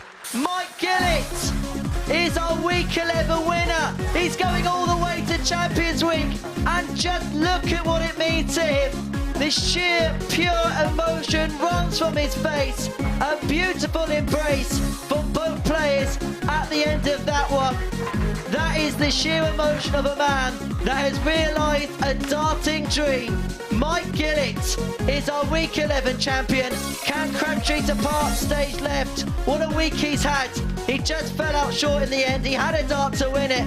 But Mike Gillet is our winner in Week 11. Congratulations go to him. Let's hear from him now on the stage as he chats to our man, Chris Murphy, in just a second. But before we do that, these are the stats on the affair. Mike Gillet, a 92 average.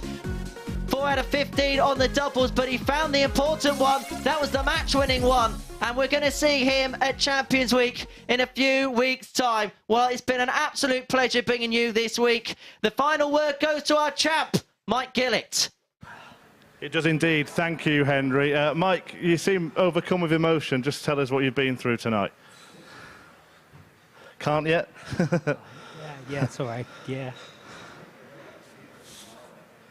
He hasn't actually got any words yet. Look, last night you were battling out in Group B. You could have not even been here. So how did you approach tonight? Well, yesterday I remember the very last game, and it was Shaun and Arjun, and in my head I was thinking, well, I'm done, because Arjun was playing so good yesterday, and to be honest, he didn't really turn up on Thursday, which obviously in hindsight benefited myself, and I think if he did, I wouldn't be here this evening. But I guess I don't know. I always back myself if I'm against the ringer, and you know, I know I'm not the best player in the world, but I know that I keep at it, and I know that nothing bothers me really. I just try to play what I can play, and yeah, that's twice now. So yeah. Well, you did that. There was another Yeah. match. You were sat in the back room. Cam was playing up here. He actually put you through. Somewhere to repay him, isn't it? Yeah, I was in the back room with the guys at the back, and like I wasn't cheering for anybody because the guys are amazing, like back there, and like yeah, I wasn't wishing Cam to win. Because you know I feel privileged to be here, to be honest, ultimately, and you know I feel really privileged to be invited, and you know, maybe I need to believe in myself a bit more. But I think maybe that's the issue. But yeah, I wasn't like cheering on Cam or that to get through to the group stages, because you know it is what it is kind of thing. And I think maybe that mentality. I mean, Cam didn't play well against me that last final game then, and you know I got lucky, and you know I always try to do what I can do really, and I think I'm a steady player. You know, I think if people don't play so good, I'll take my chances when I can. So well, look, I'm talking a lot. Sorry, I'm talking a lot. Give yourself some credit. I'm talking a lot. Never mind credit. We're going to give you some cash now. If I can just turn you around. Oh, thank you. Henry Deacon, our commentator here, is going to come on and present a cheque. Just get you in the middle here, Henry.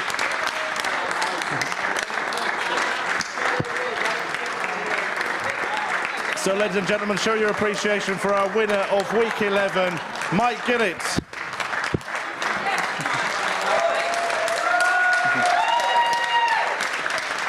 Mike, I'm going to let you get off, see if you can get to the bank with that cheque.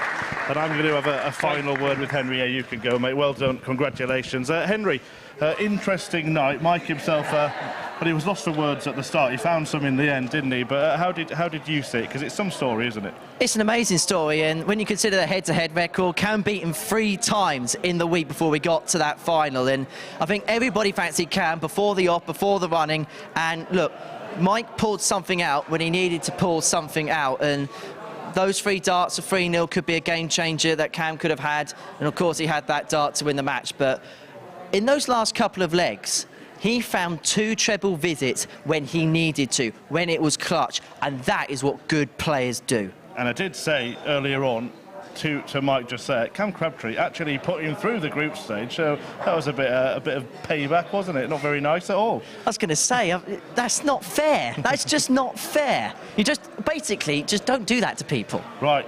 What we do know is that he's £5,000 richer and he's at Champions Week, and there is only 1 week left to qualify. So do join us on Monday morning. He'll be here, I'll be here, 9:30 a.m. live on Sporty Stuff TV and the MODUS Super Series YouTube channel. But it was a wonderful Welshman, Mike Gillet, who picked up the Week 11 title tonight. See you on Monday.